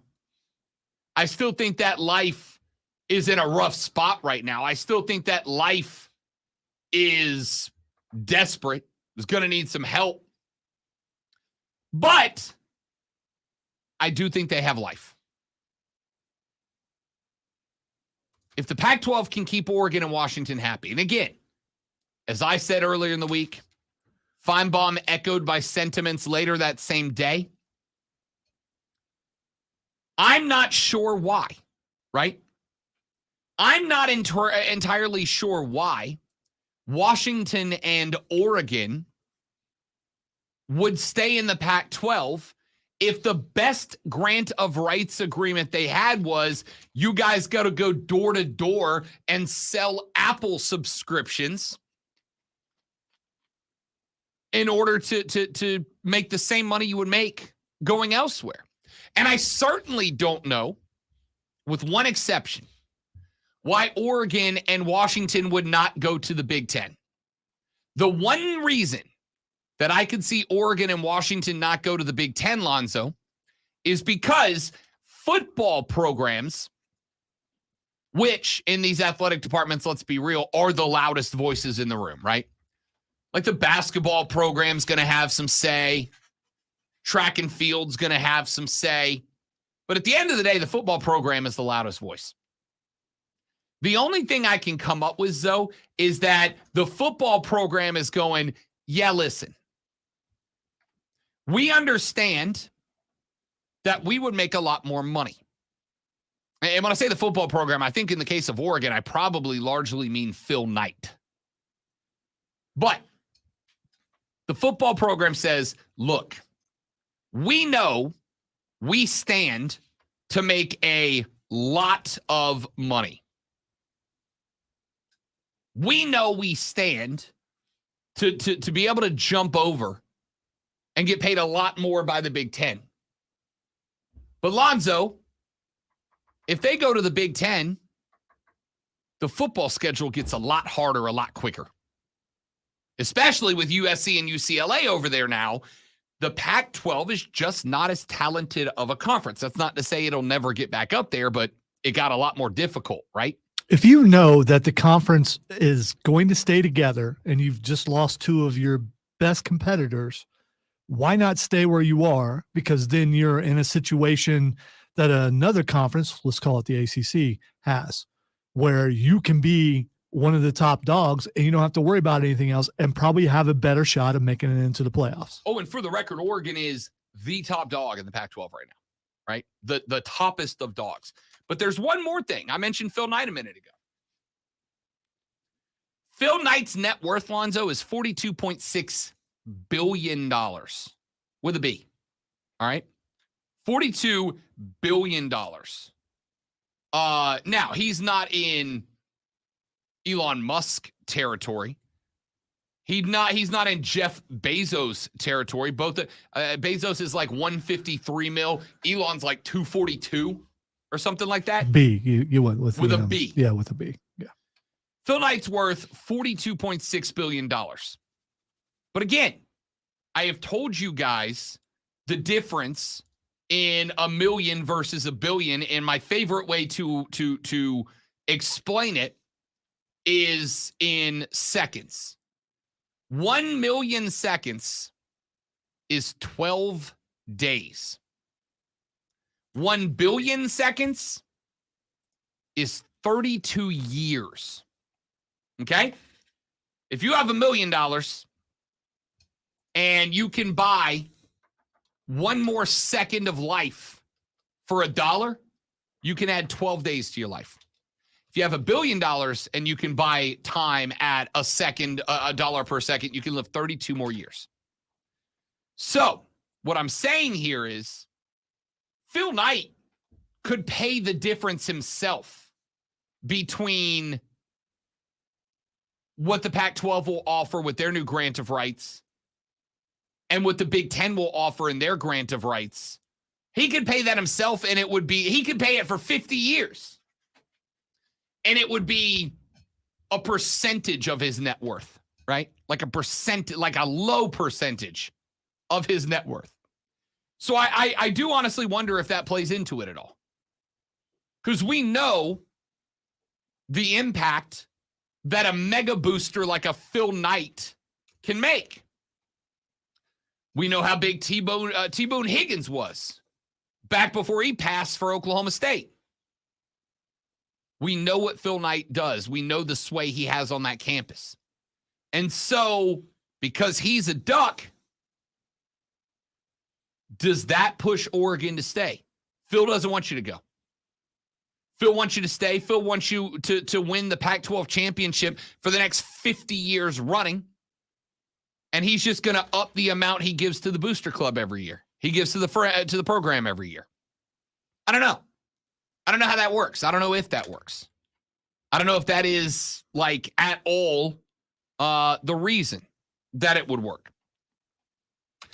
But what I do know is that if Oregon decides to stay in the Pac-12 and that hamstrings Washington to staying in the Pac-12 as well, now the Big Ten doesn't really have, at least right now, any of their desired targets for conference expansion, which means that, Lonzo, there's only two conferences, I think, right now that are happy to stand pat, the SEC and the Big Ten, the big two, right?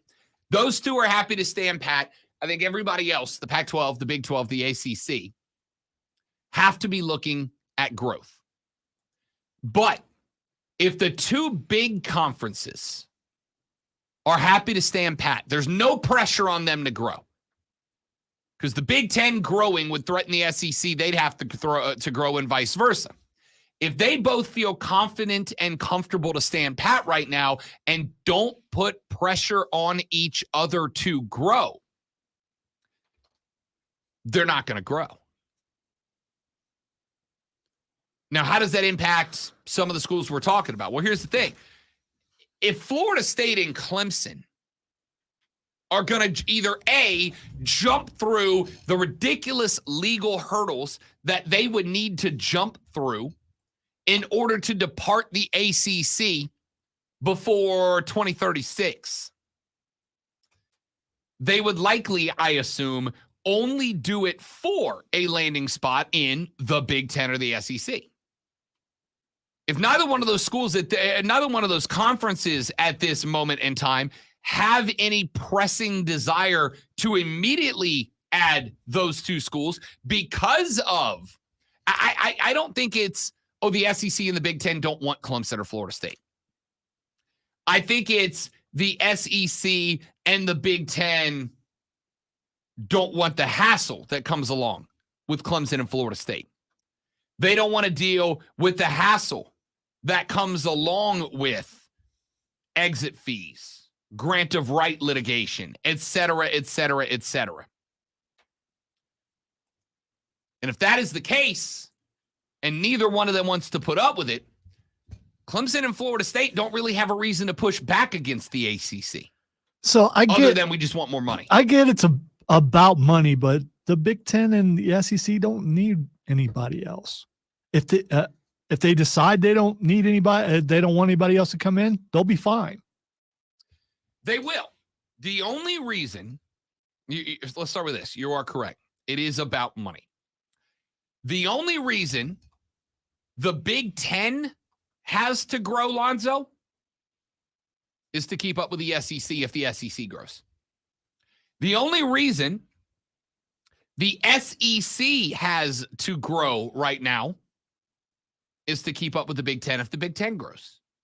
They are, as of right now, they are level. They're on an equal footing for the most part, right? They're level. They're on equal footing for the most part. There's not really a reason for either to grow until the other grows. Now, the only other primary reason that they would grow is they're going to bring in a school that's going to add a bunch of money. That's why USC and UCLA are in the Big Ten. That's why Texas and Oklahoma are in the Southeastern Conference starting next year.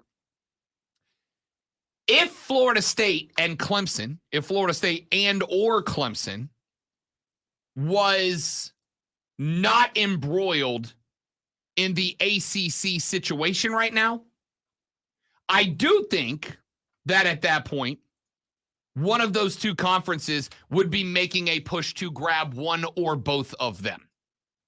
But the problem is those two are so caught up in the ACC right now and all of the probably litigation that's going to come along with it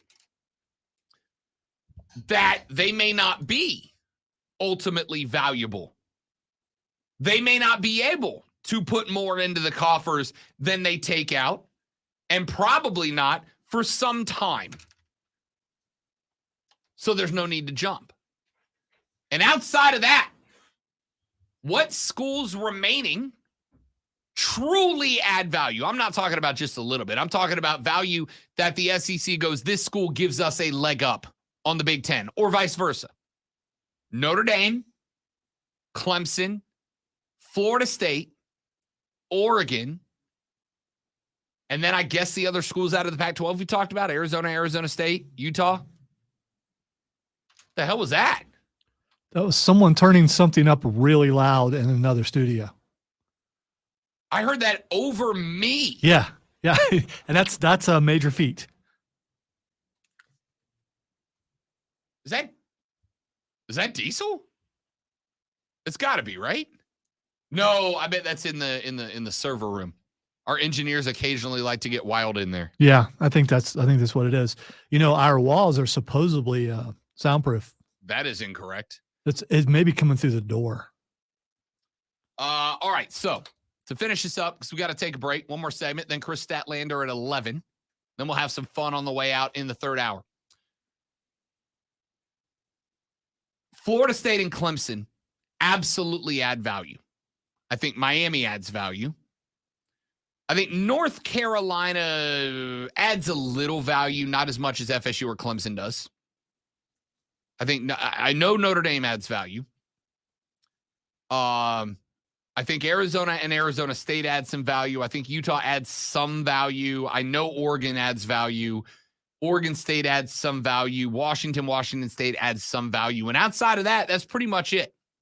So until the ACC either disbands, which at this point, after the comments from Bubba earlier today, I don't suspect they're going to do. Or unless Clemson and FSU are happy to ride out the current grant of rights agreements for the next 13 football seasons. I'm being preemptive here, Lonzo. If Oregon and Washington stay in the Pac-12, if the Pac-12 signs this grant of rights agreement today, this actually might be the end of conference expansion for a couple of years. That might kill it off. Because who's left on the board that the Big Ten or the SEC would make a play for that are worthwhile value additions? I don't think there are anybody. I think we might keep the Power Five for another 8 or 9 years. And about that time, it might be worth it for an FSU or a Clemson to pay the exit fee for the ACC, but it's not right now at this point. If the Pac-12 stays together with Oregon and Washington staying in the fold, I think we're done with college expansion for a while. If I think the 12-team playoff will play into this, because the more teams you get into playoff, probably the more money your conference makes. And if it looks like it's too even and you want to get more money than that other conference, then you go look for some more guys. If not. But again, who adds? Who adds? Who makes you more money? Florida State and Clemson do, Notre Dame does, right?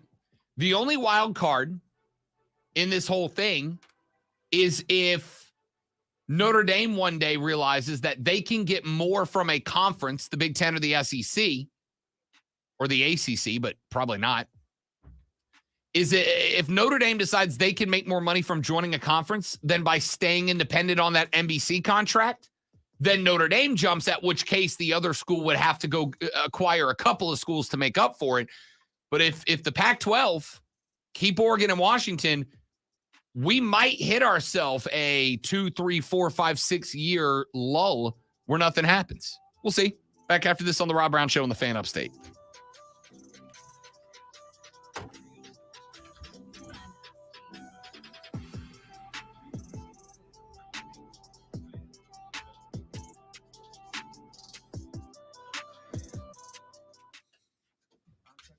Here's the sports flash on the Fan Upstate.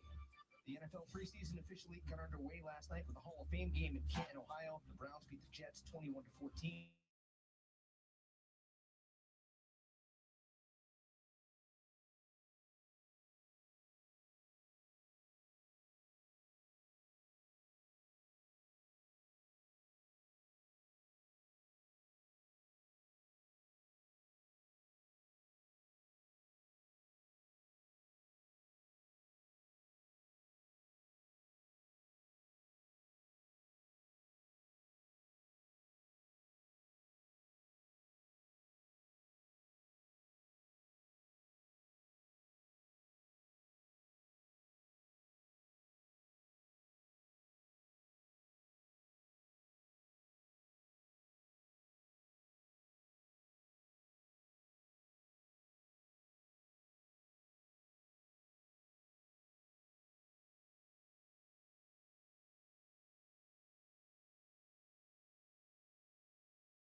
All right, dudes and dudettes. CNT Foundations, your foundation experts.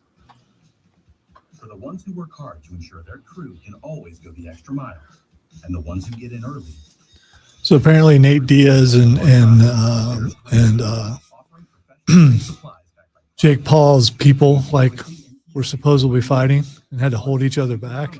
All Jake Paul's people are all in suits.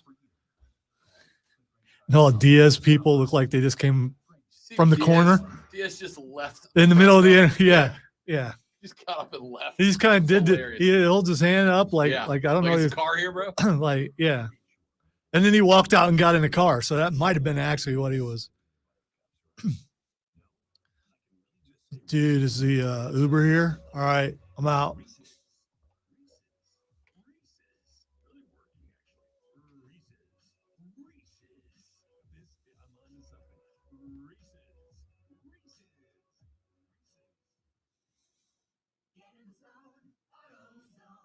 AutoZone is more than a parts store.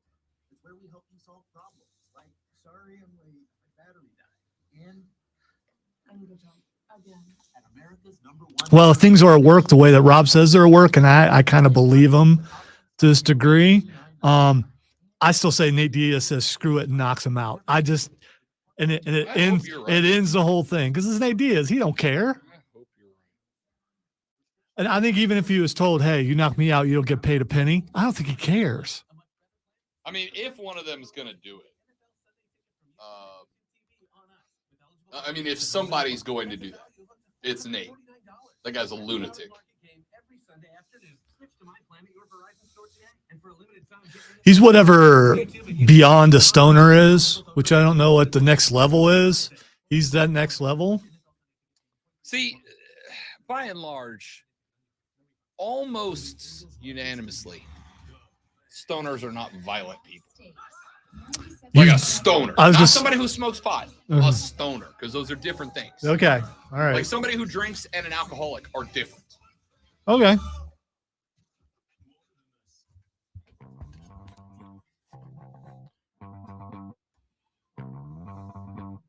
All right. I didn't plan on talking about it. Nate Diaz, MMA star from the UFC, who won more than he lost, but he lost a bunch too, is fighting Paul brother number 2, The one that starts with a J. Jake Paul. The one that's not a wrestler. Yeah. He is fighting Jake Paul tomorrow night. And this may shock you, Zoe, I'm not going to watch it. Yeah, I don't care that much. Right. I'm sure the outcome will be shown places, unless the outcome is what I hope it is and what you hope it is. And that's that Nate goes, screw this, I'm knocking him out. And he does. If there is a no knockout clause in the contract for this fight. And that's been a discussion about Floyd's fights and Conor McGregor's fights, right? Like, we're going to box, but there's a no, you can't knock me out, right? Don't throw full haymakers at me. If there has ever been a fight that there is a fighter, an MMA-er, that I go, this guy might snap, right? This guy might take one off the nose and then go, bleep this, I'm ending it. It's Nate. Which he's walked out on the press. He's already, you could tell he's not into this, which means he could walk in and just take a straight right and hit the floor, but Yep. he's not that kind of guy. Once he gets hit, he's going to hit back. Now, I will say this. When we talk about these not boxing matches, I turn into Lonzo. Everything's a work. Nate Diaz walking out of the press conference, it's a work. The two security details getting into it at the weigh-in, it's all the work, right? Unfortunately, that is the consequence of both MMA and boxing deciding that the WWE aspect of it is as important as the fighting itself. That being said, if there is an MMAer that is going to get into influencer boxing and genuinely try to KO the dude, making a spectacle out of the sport, it's Nate. I could see, because we've seen Nate losing in the octagon a couple of times. Take a shot to the nose, and then his game plan falls apart, and he goes full feral wild animal on it. If Nate does that, I will watch the highlight of it and not a damn second else. Yeah, because, there's other stuff going on tomorrow night, including AEW Collision.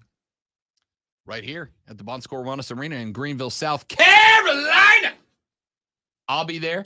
Luke is going to be there. He won our tickets earlier today. Kev's going to be there. He won them yesterday. It's going to be a real good show and a real good card. I'm very much looking forward to it. We've got SummerSlam coming up tomorrow night as well over on the WWE side of things. We've got an early Sunday morning soccer match to stay awake for.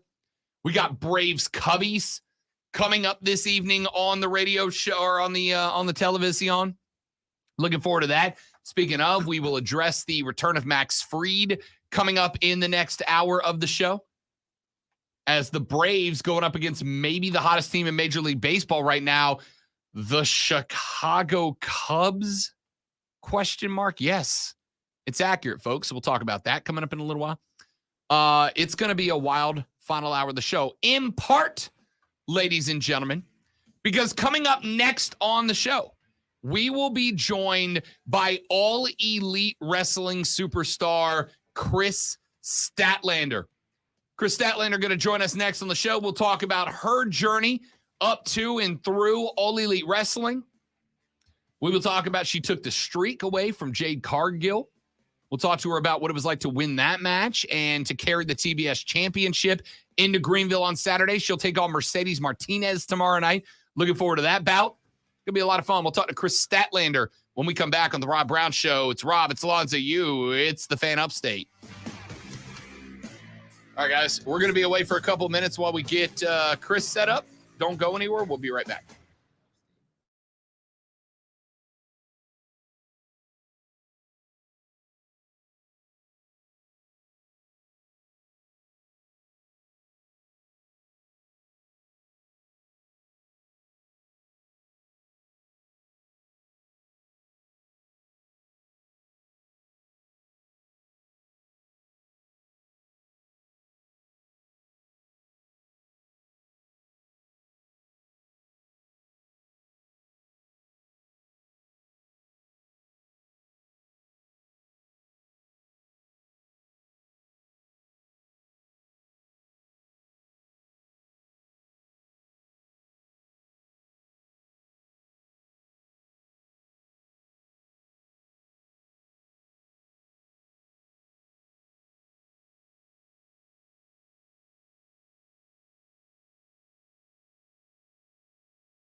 He was sending private chats last time, so I don't see one now, but he before.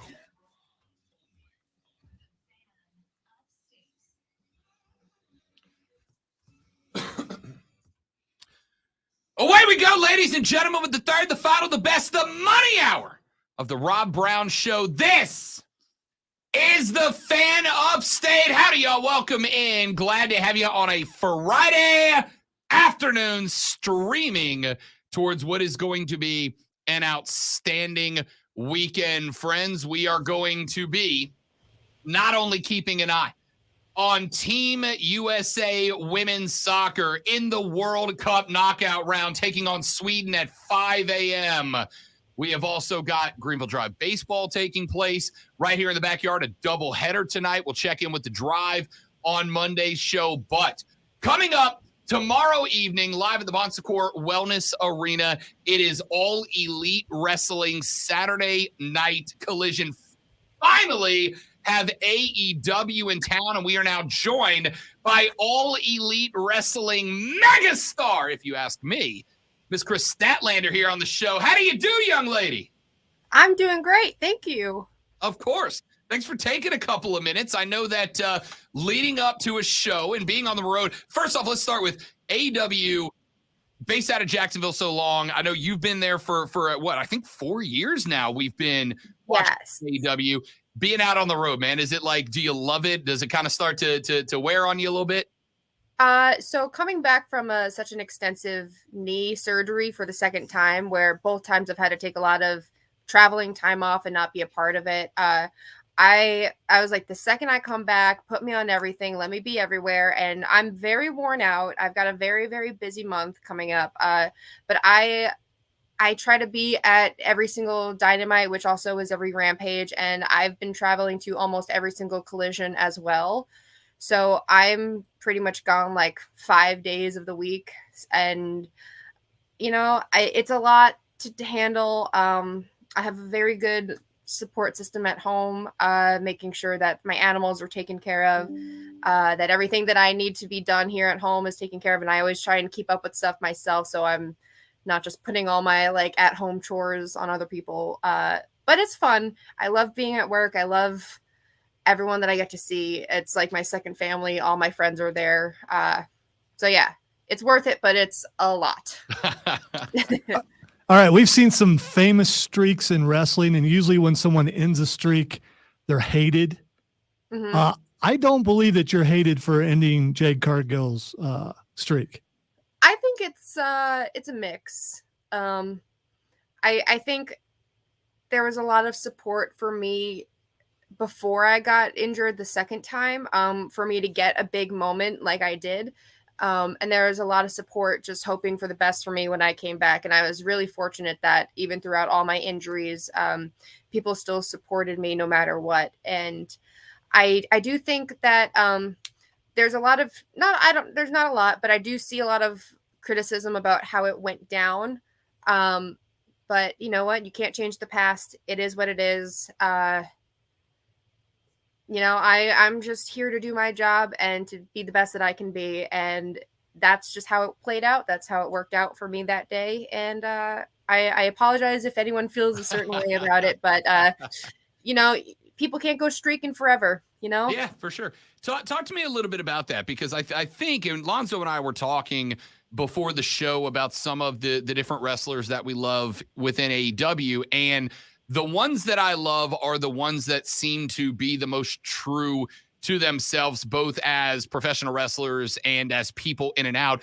And for me, I think that's what has made me a big fan of Chris Statlander, is you've always been, like, you've talked about in the past how you're kind of a big science dork, and that led to the gimmick that you were in. And then you've kind of hit the point where you want to be, I think the words you've just taken more seriously as a professional wrestler. You're TBS champion. I can't see how that could happen, but Oh, she brought the belt. Let's go. Oh, there you go. I love it. Look at that. That thing is I beautiful. love it. Right here.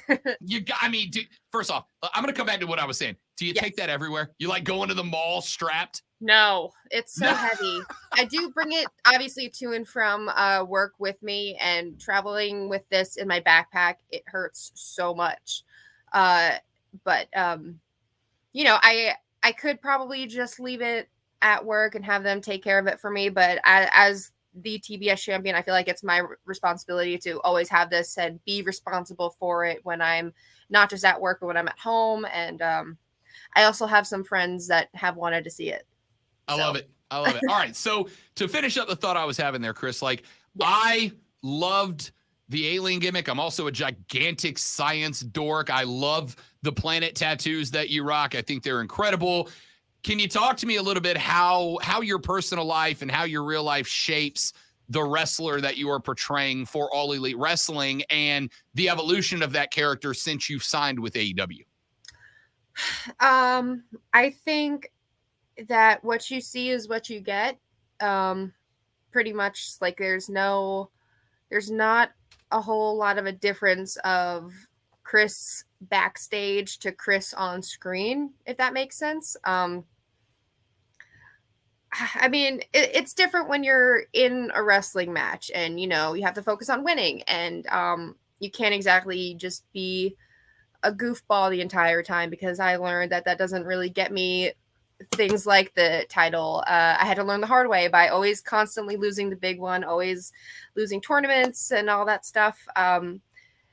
So I feel like I have to prove that there is a little bit of a switch. And I know, like there's times like when I'm boxing as well, I'll go to boxing class. Like I know that like once I get into it, like I just get mad, but not at other people, but at myself if I'm not doing well. And that's kind of what it's like in wrestling and when I'm in a match, where it's like, why aren't I doing the best right now? I need to get that back. I need to just put it all out there. I need to try and win. And it's very, I don't know. I always try and be my truest self, and I'm a very awkward person.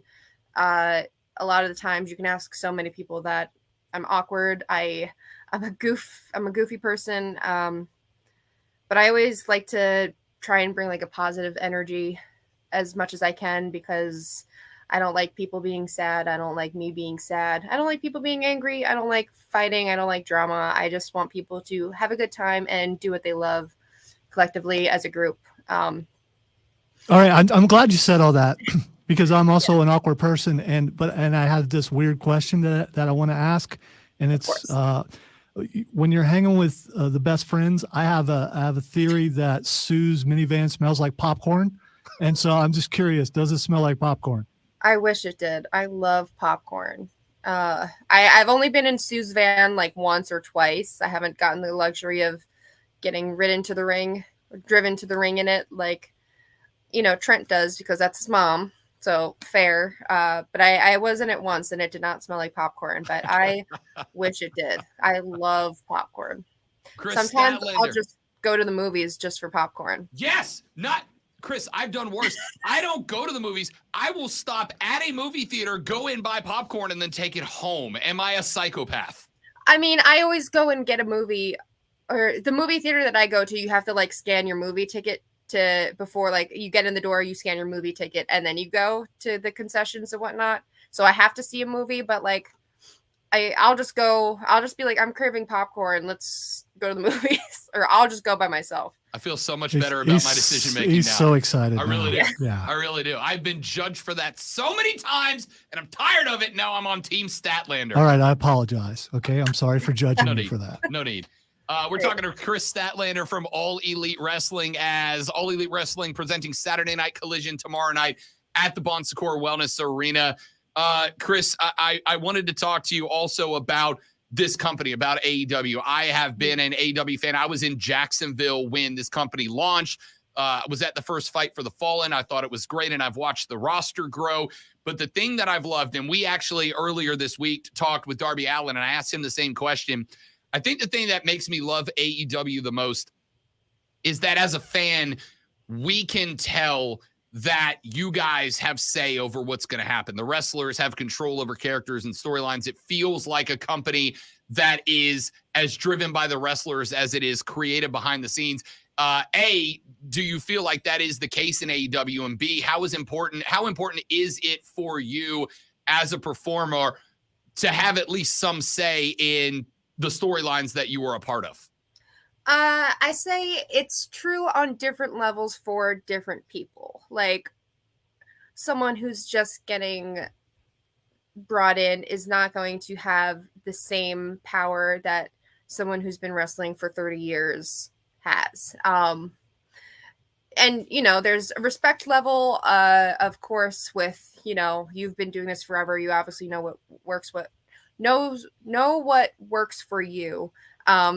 And I do think it's important that people do get a say in what they do or don't do, because you want to make sure that you're comfortable with what you're about to put out on live television in front of thousands and hundreds and thousands of people. And you want to make sure that you're okay portraying yourself in certain ways and that you're also just capable of doing it. So I do think it's important to get a say. I do think we do have a little bit more of a luxury of what we do or don't do, but you know, we do have someone who runs the show and they get the final say at the end of the day. And that's also important that we have someone who does make those final decisions, because if everyone was just doing whatever they want, we'd have a 24-hour long show. For the record, I'm in for that. I think it's a great idea. I mean, we would, us wrestlers would probably be a little bit tired. But I do think it's important that there is some authority with a final decision, a final say. But I do think it is also important that we get to be like, hey, I don't think I'm capable of doing that. Maybe someone else gets that position. Or, hey, I think these people deserve this spot because I've been doing so much and they need to defend their title more often. I think there's a good balance. And when you have good people in those spots, like good people that want the best for the company and not just want selfish decisions, I think it's good that we have that balance of we get a little bit of our own say and, you know, someone to be like, hey, that makes sense. Let's go for it. I almost got I almost forgot that. Yeah, the microphones do work better when they're on. They do. They absolutely do. I caught myself though. All right, so we've had the pleasure of interviewing a ton of professional wrestlers. It's one of the coolest parts about this show and this station. Our boss loves wrestling too. So I mean, that's really. And every time we have a wrestler on, I've been meaning to ask, and I always forget. How much say do you have in your entrance music? Pretty much 100%. I spoke with Mikey Ruckus. He's the one who did my music, both of my entrance musics, and I gave him direction in what I did or what I used on the independent scene and what kind of like vibe I was looking for with AEW. And when we switched from the alien portrayal to what I'm doing now, I told him, hey, I think I should get new entrance music. And then we worked on it together. And we just came up with stuff that I liked, and we found something that that worked, that we thought worked for me. I had some of my peers, such as best friends, listen to it. They all liked it. So yeah, it's my music. So I don't know if that's the same for everybody, but early on, I think he would reach out to us and we'd come up with something quick. And I think he's doing a great job. I'm a big fan. I love it. it. Yeah, Rob and I as musicians, what a job that would be to be able to do. Okay. Well, and I think that's real interesting because the presentation of All Elite Wrestling has been so good. I think we all caught on. In fact, me and our buddy Joe in the chat over here were texting back and forth the other night when Rob Van Dam made his appearance and he had his old ECW music. And then the mashup that Adam Cole and MJF had when they went for the tags in the quarters the other night, that mashup between their two songs was great.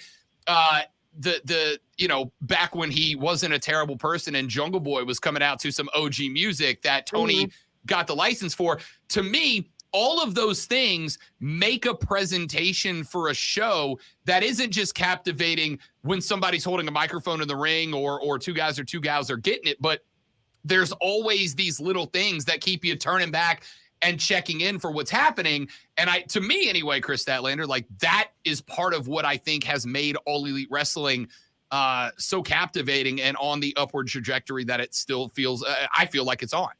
Yeah, I think with a lot of like the licensed musics, I think Tony likes to do that as a surprise. He'll kind of sprinkle that in there sometimes without people knowing that he does that, because that's such a huge ask of us to be like, hey, spend like $1 million. I don't know how much it costs to buy music. Spend $1 million on this song for me. And, you know, like that's a very tall ask of someone. But I think that's more Tony just kind of trying to be like, hey, I really appreciate what you're doing. I think I know you use this on the indies, and this is what this is a special surprise for you. I think that's kind of more so what at least with the licensing music that is, but with all like the AEW original music, that's I believe that's all Ruckus, and I believe we all pretty much have a say in that. Or yeah. In football and a lot of other sports, when the players are done, they go back and look at film. Do you ever go back and watch film of your matches to figure out what you could have done better? Oh, absolutely. I will watch things as soon as I'm done wrestling, or the next day. If it's like a tape, if we do a show that's taped, I'll watch it live, and then I'll watch it again like on a separate feed that doesn't have the commercial breaks and whatnot, so I can see all the in between things that I'm doing and making sure that I'm doing things the best that I can. But I always watch all my stuff back, even if I don't want to, even if I'm not feeling great about a performance. I will put it off for a few days, and then I'll be like, I gotta make sure that what I think is going on in my head matches what is happening out there. Or vice versa. Maybe it wasn't as bad as I thought it was, or who knows. But yeah, I will always, I know some people don't like to watch themselves, and it's a very personal preference thing, but I do think that there is a benefit of watching from an outside perspective. I know I've like caught myself doing some weird like arm movements. Like I know I tried and change it, but I noticed that like sometimes when I'll throw a big move or throw someone, and then I stand up and then I go to pick him up. Sometimes I'll do like a weird like thing with my arms, like going to grab them, and I am so embarrassed every time I catch myself doing that. So I'm like, okay, look a little bit more like not here, not like I don't know. But that's Chris, more, yeah. Chris Statlander, TBS champion with All Elite Wrestling. We got I got one more for you, Chris, and that is this. Is Orange Cassidy as cool as he portrays? Like, is he that cool? Because we all want to be that cool. Is he that cool? I don't know, man. Everyone's got their own perspective. I think he's pretty cool, but I don't think people know him the way us best friends know each other. He is something else. That is all I will say. I respect that. I respect that. Chris Statlander is a member of All Elite Wrestling. They will be here tomorrow for Saturday Night Collision. She will be defending that TBS. We got to see it one more time, Chris. Yes! The TBS Championship defended tomorrow. It's going to be a phenomenal match. I cannot wait to see it, Chris. We cannot. First time to get to see you wrestle in person. I am very excited. We wish you the best of luck, and thank you very much for coming to hang out with us. Thank you so much for having me. You got it. That's the best. Chris Statlander, good luck tomorrow. We'll see you there. Thank you very much. There you go. There you go. All Elite Wrestling megastar Chris Statlander here on the Rob Brown Show and the Fan Upstate. We're back after this. Thank you, man. That was fantastic. Thank you for having me. Of course. Good luck. We'll see you tomorrow night. All right. Thank you. I can just Have a like good get one. out of here now, right? I'm good. Yeah, you're good. All right. I'm leaving. Goodbye. Have a great day. Goodbye. Incredible. There was a part of me that's like, don't click goodbye. Just let her. Just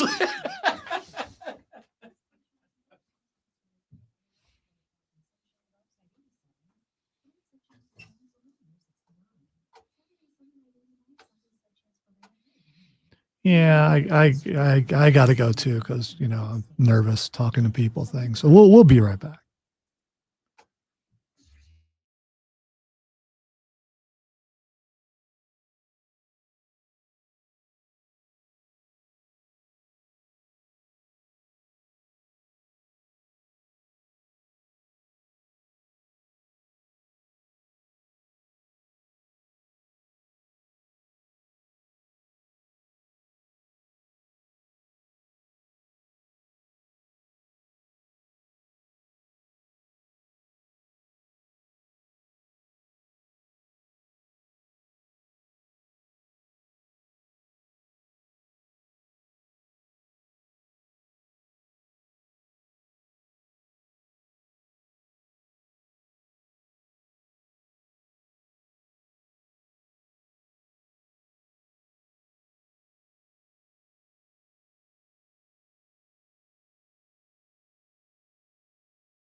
during these hard economic times. For this free information, call the Accredited Debt Relief Hotline now. Call 800-873-7171. 800-873-7171. 800-873-7171. This wasn't how Patrick pictured him. I can't send Rob anywhere, Steven.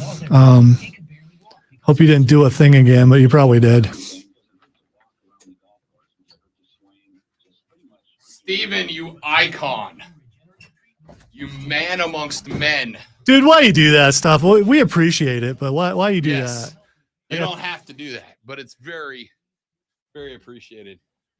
Especially with where I came from. Oh, big fan. Oh. And they're warm. If I touch them all, will you still eat Yes. them? Oh, that's too much. That is huge. Chris, Steven, you legend. Man, Oh, this thing weighs like 5 pounds. Doesn't it? I mean, it's got weight to it. That's his, It's a hefty cookie. It's a paperweight of a cookie. And it's delicious. Thank you, buddy. You did not have to do that, but it's greatly appreciated.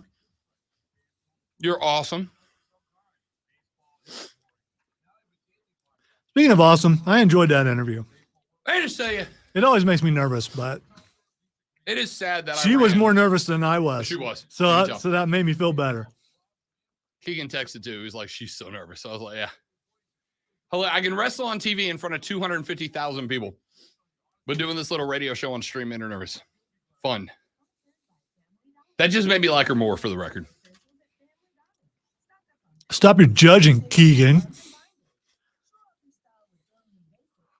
Keegan, I know I'm down 10 pounds since the first of last month. FYI, sir. It would be bad form if a wonderful listener like Steven sent us something and we didn't partake in it.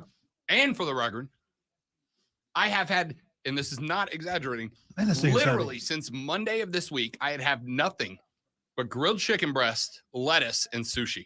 That's all I've eaten this week. And hot dogs fresh out the pack. Nope.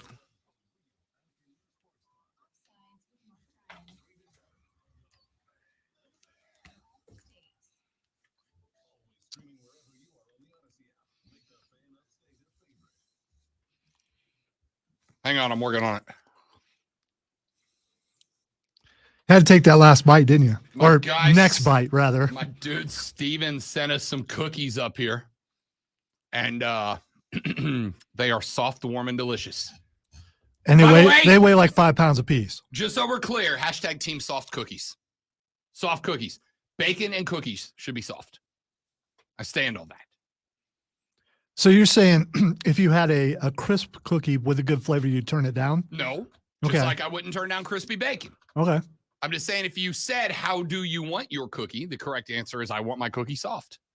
I want it soft enough that I can hold it and it doesn't fall apart, but that I can just pull it. These cookies are Also, sturdy. that was totally just an excuse. To Yeah, have another bite of cookie. these cookies are very sturdy. So I mean, in that aspect, you can hold them up, but they're heavy. I mean, they're really heavy. I know I keep saying that, but it's the amount of weight in those cookies lets you know they're probably going to be delicious.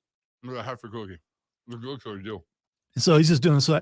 By the way, cookie. the Chris Statlander interview, that was great. I'm always nervous about doing interviews, but I really had fun with that and being able to ask some questions that I've never asked anybody before. Stat was great. Yeah. Stat was great. Appreciate that. She was awesome. And again, thanks to everybody at AEW for they are so easy to work with, dude. Like, I literally pop an email off. I popped one off like last Monday. And they're like, yeah, we'll get you. And sure enough, they just send me emails. They're like, hey, tomorrow, can you do 11 o'clock with TBS Women's Champion Chris Statlander? Yeah, we could probably pull that off. That's a good week for us, you know. Real good week. We had Darby Allin on, and then we had Chris Statlander Yep. on. I mean, I like. And by I the like that. way, may get to do one in person before or after Collision tomorrow night. May, not for sure, but we'll see. We'll see. All right, let's run through a bunch of stuff since it is Friday. He's still looking at the cookie, so we're gonna. I really wanna finish that we'll probably cookie, go dude. to break early. I'm Yeah. just guessing. Yeah, I really want to finish that cookie. The Bravos get Max Fried back tonight. He is slated to get the nod on the bump when the Bravos travel to the friendly confines of Wrigley Field to take on the Chicago Cubs tonight. The Braves continue to boast the best record in Major League Baseball. Now they get their best pitcher back to go along with that, which is saying a lot considering Spencer Strider is also on this team and is also very good. And, oh, by the way, an all-star. And Bryce Elder is on this team. Again, also very good and also an all-star. Fried was runner-up for the NL Cy Young last year, but he's made only 5 starts in the big so far this year. The last one all the way back on May 5th. He dealt with a strained left forearm that sent him to the IL for about 3 months. He has thrown 4 rehab appearances in the minors, and he said that it feels like it's opening day all over again when he gets the nod tonight. Brian Snicker said, quote, "It's awesome. I can't wait to get him out there."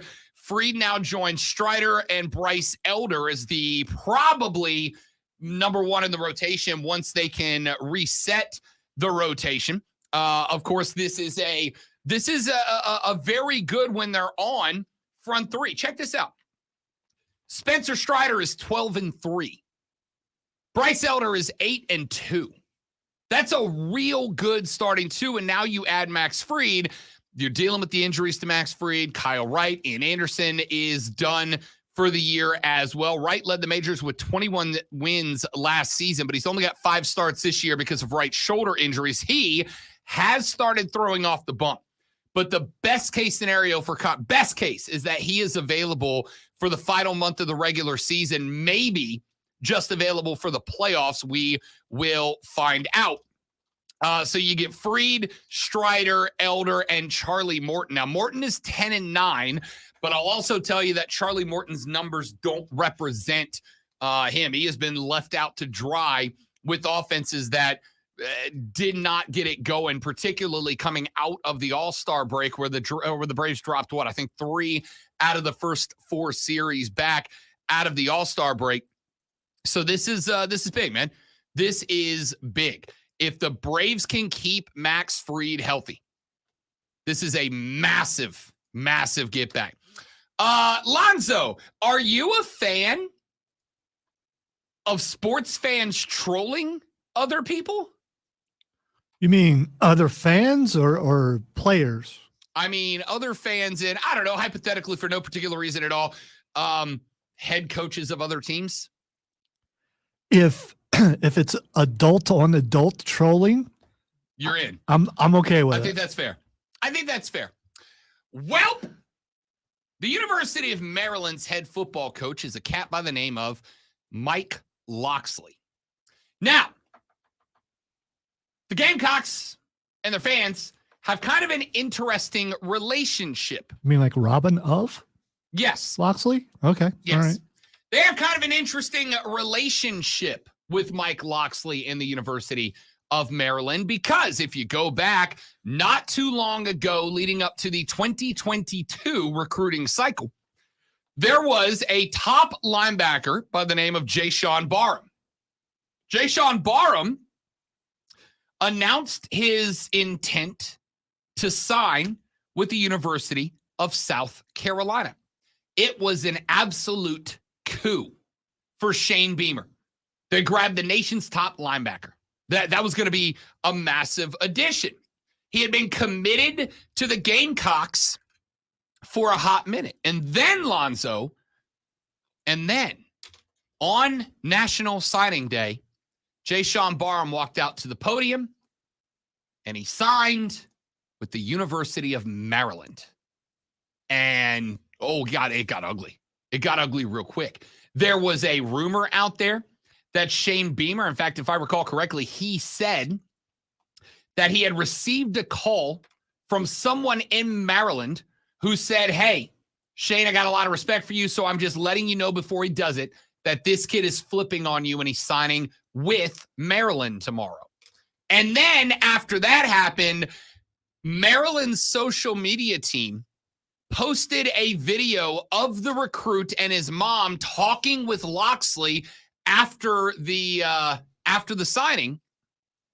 And in the clip, Jayshawn Barham's mom said, "Go Terps. We liked that better than Go Cox." And that video went bananas on the internet. And of course, there were conspiracy theories. There were all these different discussions. Beamer came out and said he committed on Saturday. About 10 minutes later, I got a phone call from somebody in the know up there and said, just so you know, it's all part of the plan. He's going to flip on Wednesday and go to Maryland. So I can't sit here and say that I was shocked. Well, the Gamecocks lost that battle. But since then, it's almost like Shane has been to some degree targeting the DMV area, right? The DC, Maryland Valley area, because they have grabbed a couple of top-notch prospects from the Terps' backyard.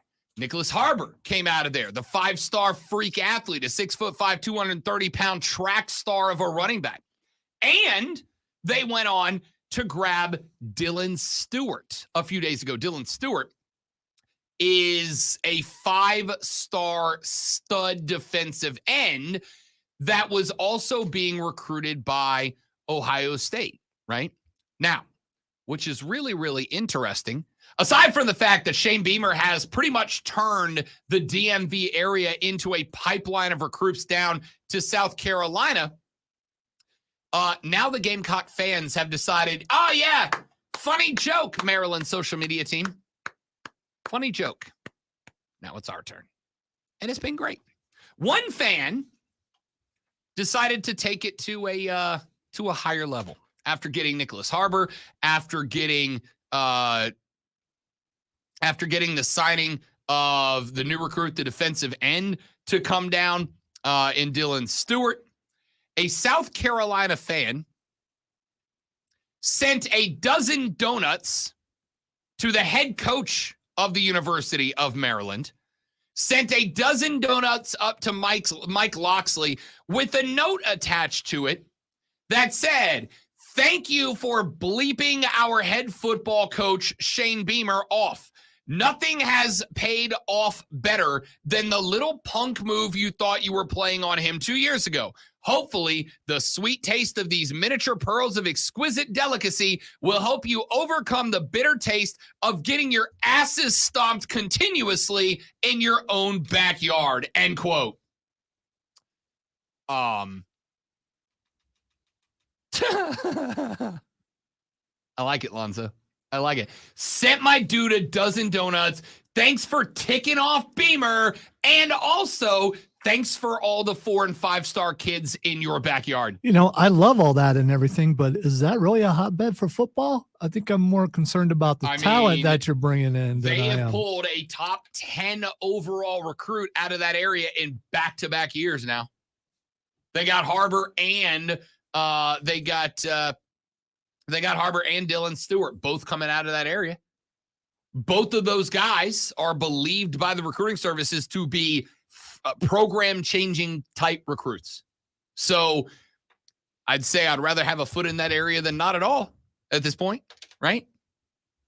I love this. Hey, you think we could send Shane an email to come over with us next Saturday night and just walk up with us when we get our award? Oh, sorry. I'm forgetting the best part. The responses from the Maryland fans, like one that said, "Ladies and gentlemen, we are still living rent-free in the minds of Gamecock Nation. I really can't wait for the day we play y'all." Maryland.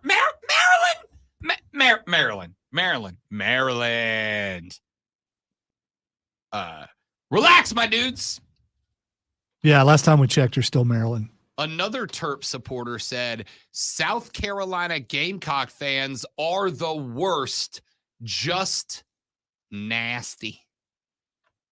I love it. I love it. I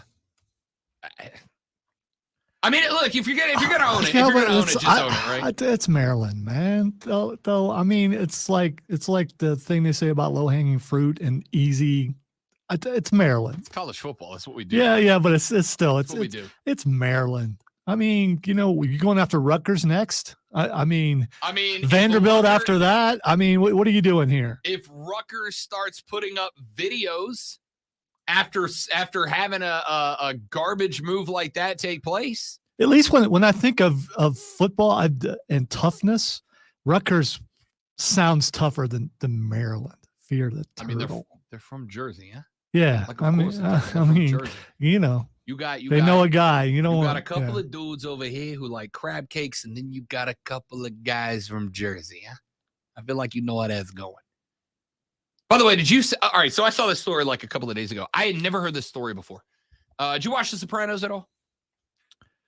Bits and pieces. Okay. I didn't have HBO during that time Yeah. because I couldn't afford I didn't it. either. And I not terribly long ago, and it's really more like I watch it every now and then when I think about it kind of thing. But I just started getting into The And Sopranos. by the way, I didn't skip it because everyone else liked it before someone said, no, I didn't. I didn't have HBO, dude. I didn't have HBO at the time either. And when this was out, wasn't this, I mean, the internet was not that big of a Yeah. deal as it is now. So I didn't have HBO not that I would either. say you should pirate anything, but the capabilities of doing such were probably not there when it was out. Correct.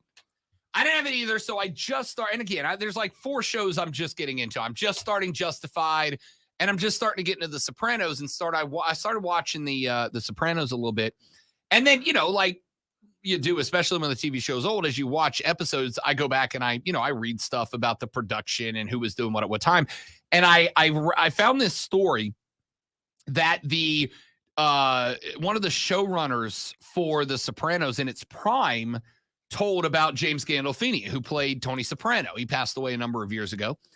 And he said that James Gandolfini told him, Lonzo, that there was a day he was at home and his phone rang at like midnight, right? And he's like, that's weird, because he's like, only his family has his phone number. Like his home phone is it's his home phone for his family. He said, my phone rang like middle of the night, and I answered the phone. Now, Gandolfini didn't do the voice, but I will. Gandolfini said, I answered the phone, and I said, hello. And a voice on the other end said, hey. Gandolfini said, who's this? And the voice said, don't worry about it. We're just calling to let you know we love the show, and we think you're doing a great job. But we do got to say one thing to you. Gandolfini was like, okay. And the voice on the other end went, just remember, a Don never wears shorts. Click.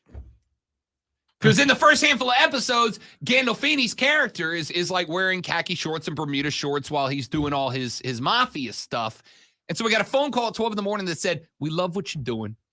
We love the show. Keep up the good work. But don't forget, a Don never wears shorts. Click. That's incredible.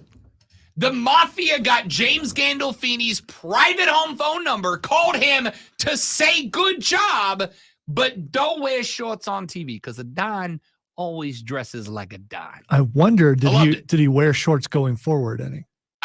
I don't know, because I'm only like 4 or 5 episodes in, and I don't know like where in the Sopranos timeline that phone call took place. But come on, dude. If you're Gandolfini, the minute you hear a Don never wears shorts, click. I am not even hanging the phone up. I'm hitting the button. I'm calling the costume developer for the show, and I'm like, I don't ever want to see a pair of shorts on stage again. You understand? I never want to see shorts on the set. James, why are you so mad? I'm not mad, but I never want to see a pair of shorts again. Yeah, but do you do that out of fear, or do you do that because what do you mean? It's the mafia. or do you do it because you want to be accurate? They already give him a seal of approval. That means he's doing things right, except for that one little Look, thing. So it's one thing when you get the call and they go, "Hey, you're doing a good job, but don't wear shorts. It makes us look bad." that's like when the And boss then you wear boss shorts again. it's like when the boss has us in the office and he tells us all the good things we're doing, but we know Right. that at the end of it, there's going to be something There's that gonna we be one did thing. wrong. And it's Yeah. like you can take all the praise in the world, but like if he calls you down and he goes, "Hey, you're doing a good job. The show sounds good. I like the content. You're putting out good stuff. And also don't ever do this again." I mean, if we come down here and we do the same show with the same content and the same effort, and we're kicking ass and we're winning trophies, but we do that thing again, what do you think the one thing we're going to get called back down to the office is for, huh?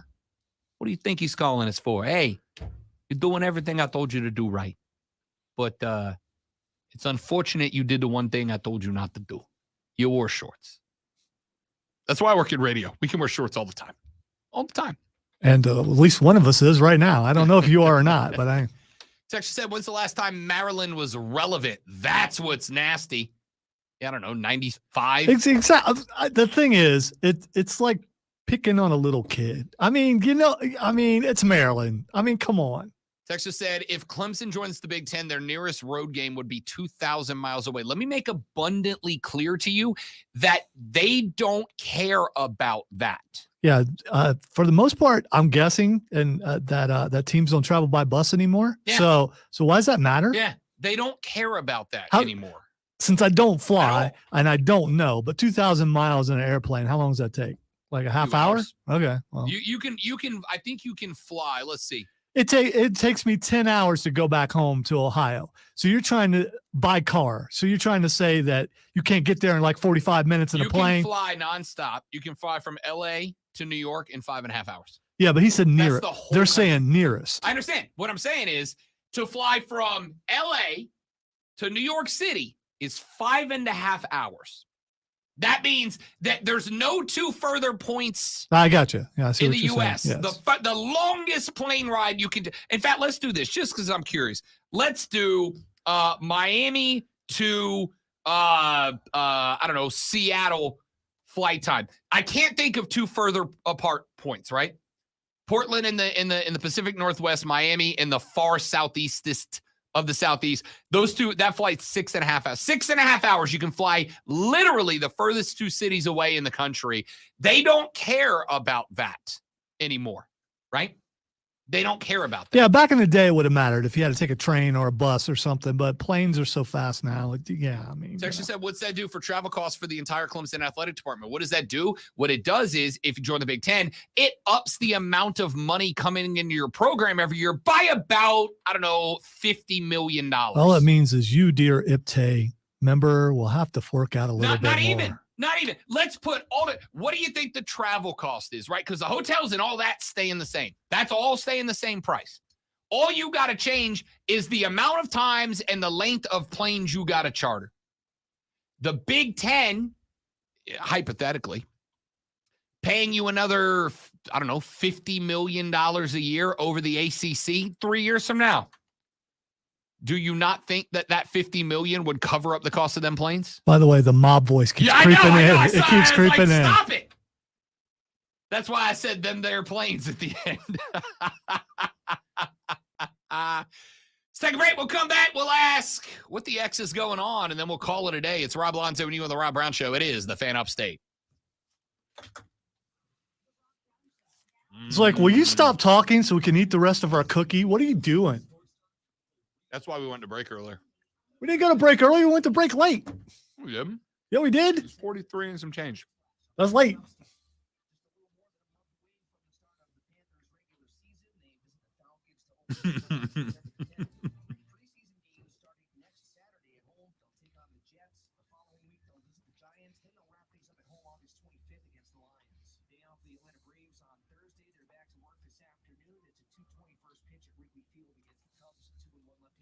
This just ruined my lunch. This show now is my lunch.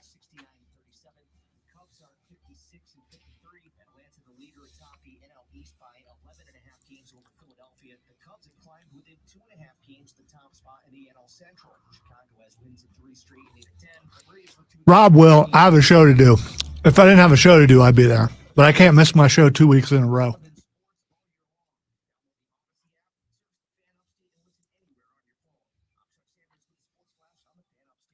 I have sponsors and stuff, you know. Luke, I will be at AEW tomorrow. I'll be down on the floor, but knowing me, I'll also be walking frequently between the floor seats and the bar. So please come find me. I'll look like and this. the bathroom. We are tailgating for like an hour and a half. Oh, and if you get there early, Thanks, Keegan. kiss ass. How does it benefit him to be I'm nice? just kidding. You know, I ain't another one, are you? Dude, And the other one's yours. thank you. There's 4. I know.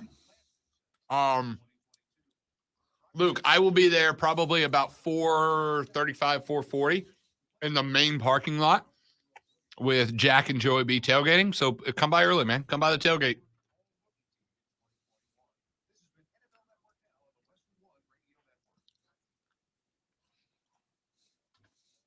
Staples has big savings on everything you need for back to school or stocking up the office. Save on signs, banners, and posters from Staples Print and Marketing Services. Save on everything you need for travel, like luggage, tech, and travel-size personal items. Plus, save on all your school essentials from notebooks to If Rob gets into it with a wrestler, I will absolutely be heckling. 100%. He only heckles the wrestlers that I like, though. Oh, I heckle the wrestlers I don't like. It just happens that very frequently it is the ones you do.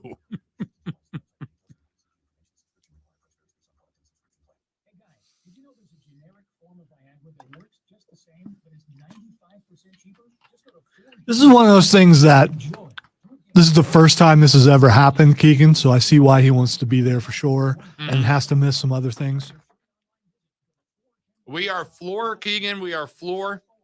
Either 2 or 3 rows behind where the Spanish announce table would be if they had one. So just because I'm not going doesn't mean I won't watch it. Probably watch it on Sunday at some point. When they do the pulled away hard cam shot, you'll be able to see us. I was hoping you would be behind the announce team, but you can't because they're up on the. Yeah. So I guess they would have to build that every time to have them up, wouldn't they? I'd be interested to see how they do that. What, the announce table? Yeah, because they have them. Don't they have it? Don't they? Well, I don't It's know. up by the ramp. Yeah. So when they build the ramp and all that stuff, they would have to build that part into it. That's just, I find that part kind of cool. No, it's free on TV, on TBS. TBS, yeah.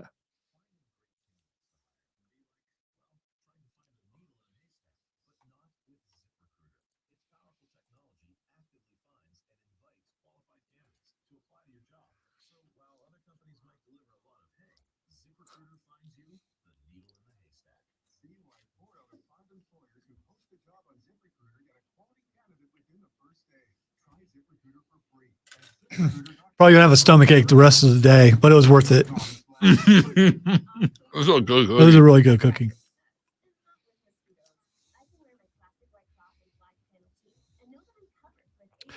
Yeah, by the way, Trey, I didn't respond back to you about something, and I appreciate it. Thank you.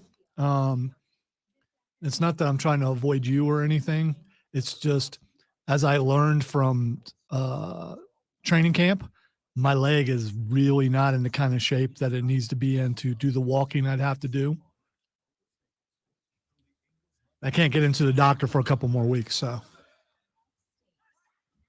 Which also means I'm probably not going to Dragon Con.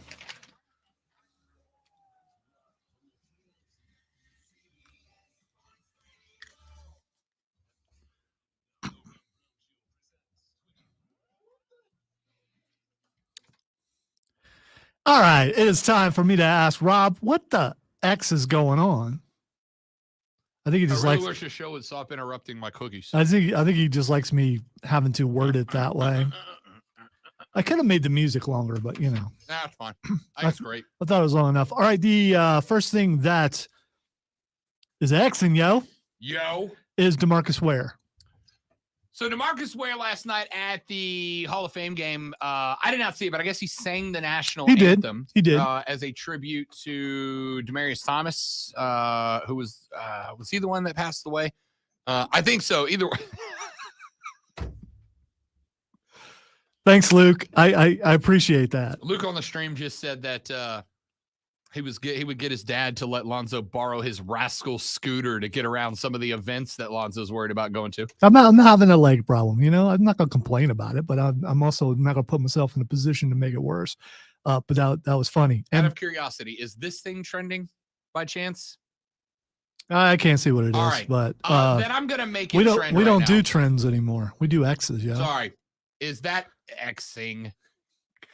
Today is the 30th anniversary of the brawl between Nolan Ryan and Robin Ventura. You remember the one where Ventura took a fastball behind the back, charged at Nolan Ryan. Nolan Ryan put him in a headlock and clobbered him through a few spicy meatballs right at his nose before they got split up. You're not about to throw up, are you? Because I mean, No, you I whip just- those down. I can. Dude, I gotta tell you, Yeah, you're. those some thick ass cookies, dog. Yeah, I'm a That's little. just hanging out. I'm now. a little concerned. Yeah. You just let it. You I'm wait. glad I don't have a lot to do after the show today because I'm ready to take a nap now. That's a good cookie. I remember that fight, even though I'm not a big baseball fan. I absolutely How do you think remember it that fight because it was a good fight. Oh yeah. Not the slap fest you see in the NBA or some of the things you see in baseball. Now the fights in baseball, there's some dudes out there who know how to fight, and you can tell those are the guys who are like, "Come on, let's do this." Right. Nolan Ryan wasn't scared of a damn thing. He beat Robin Ventura's backside.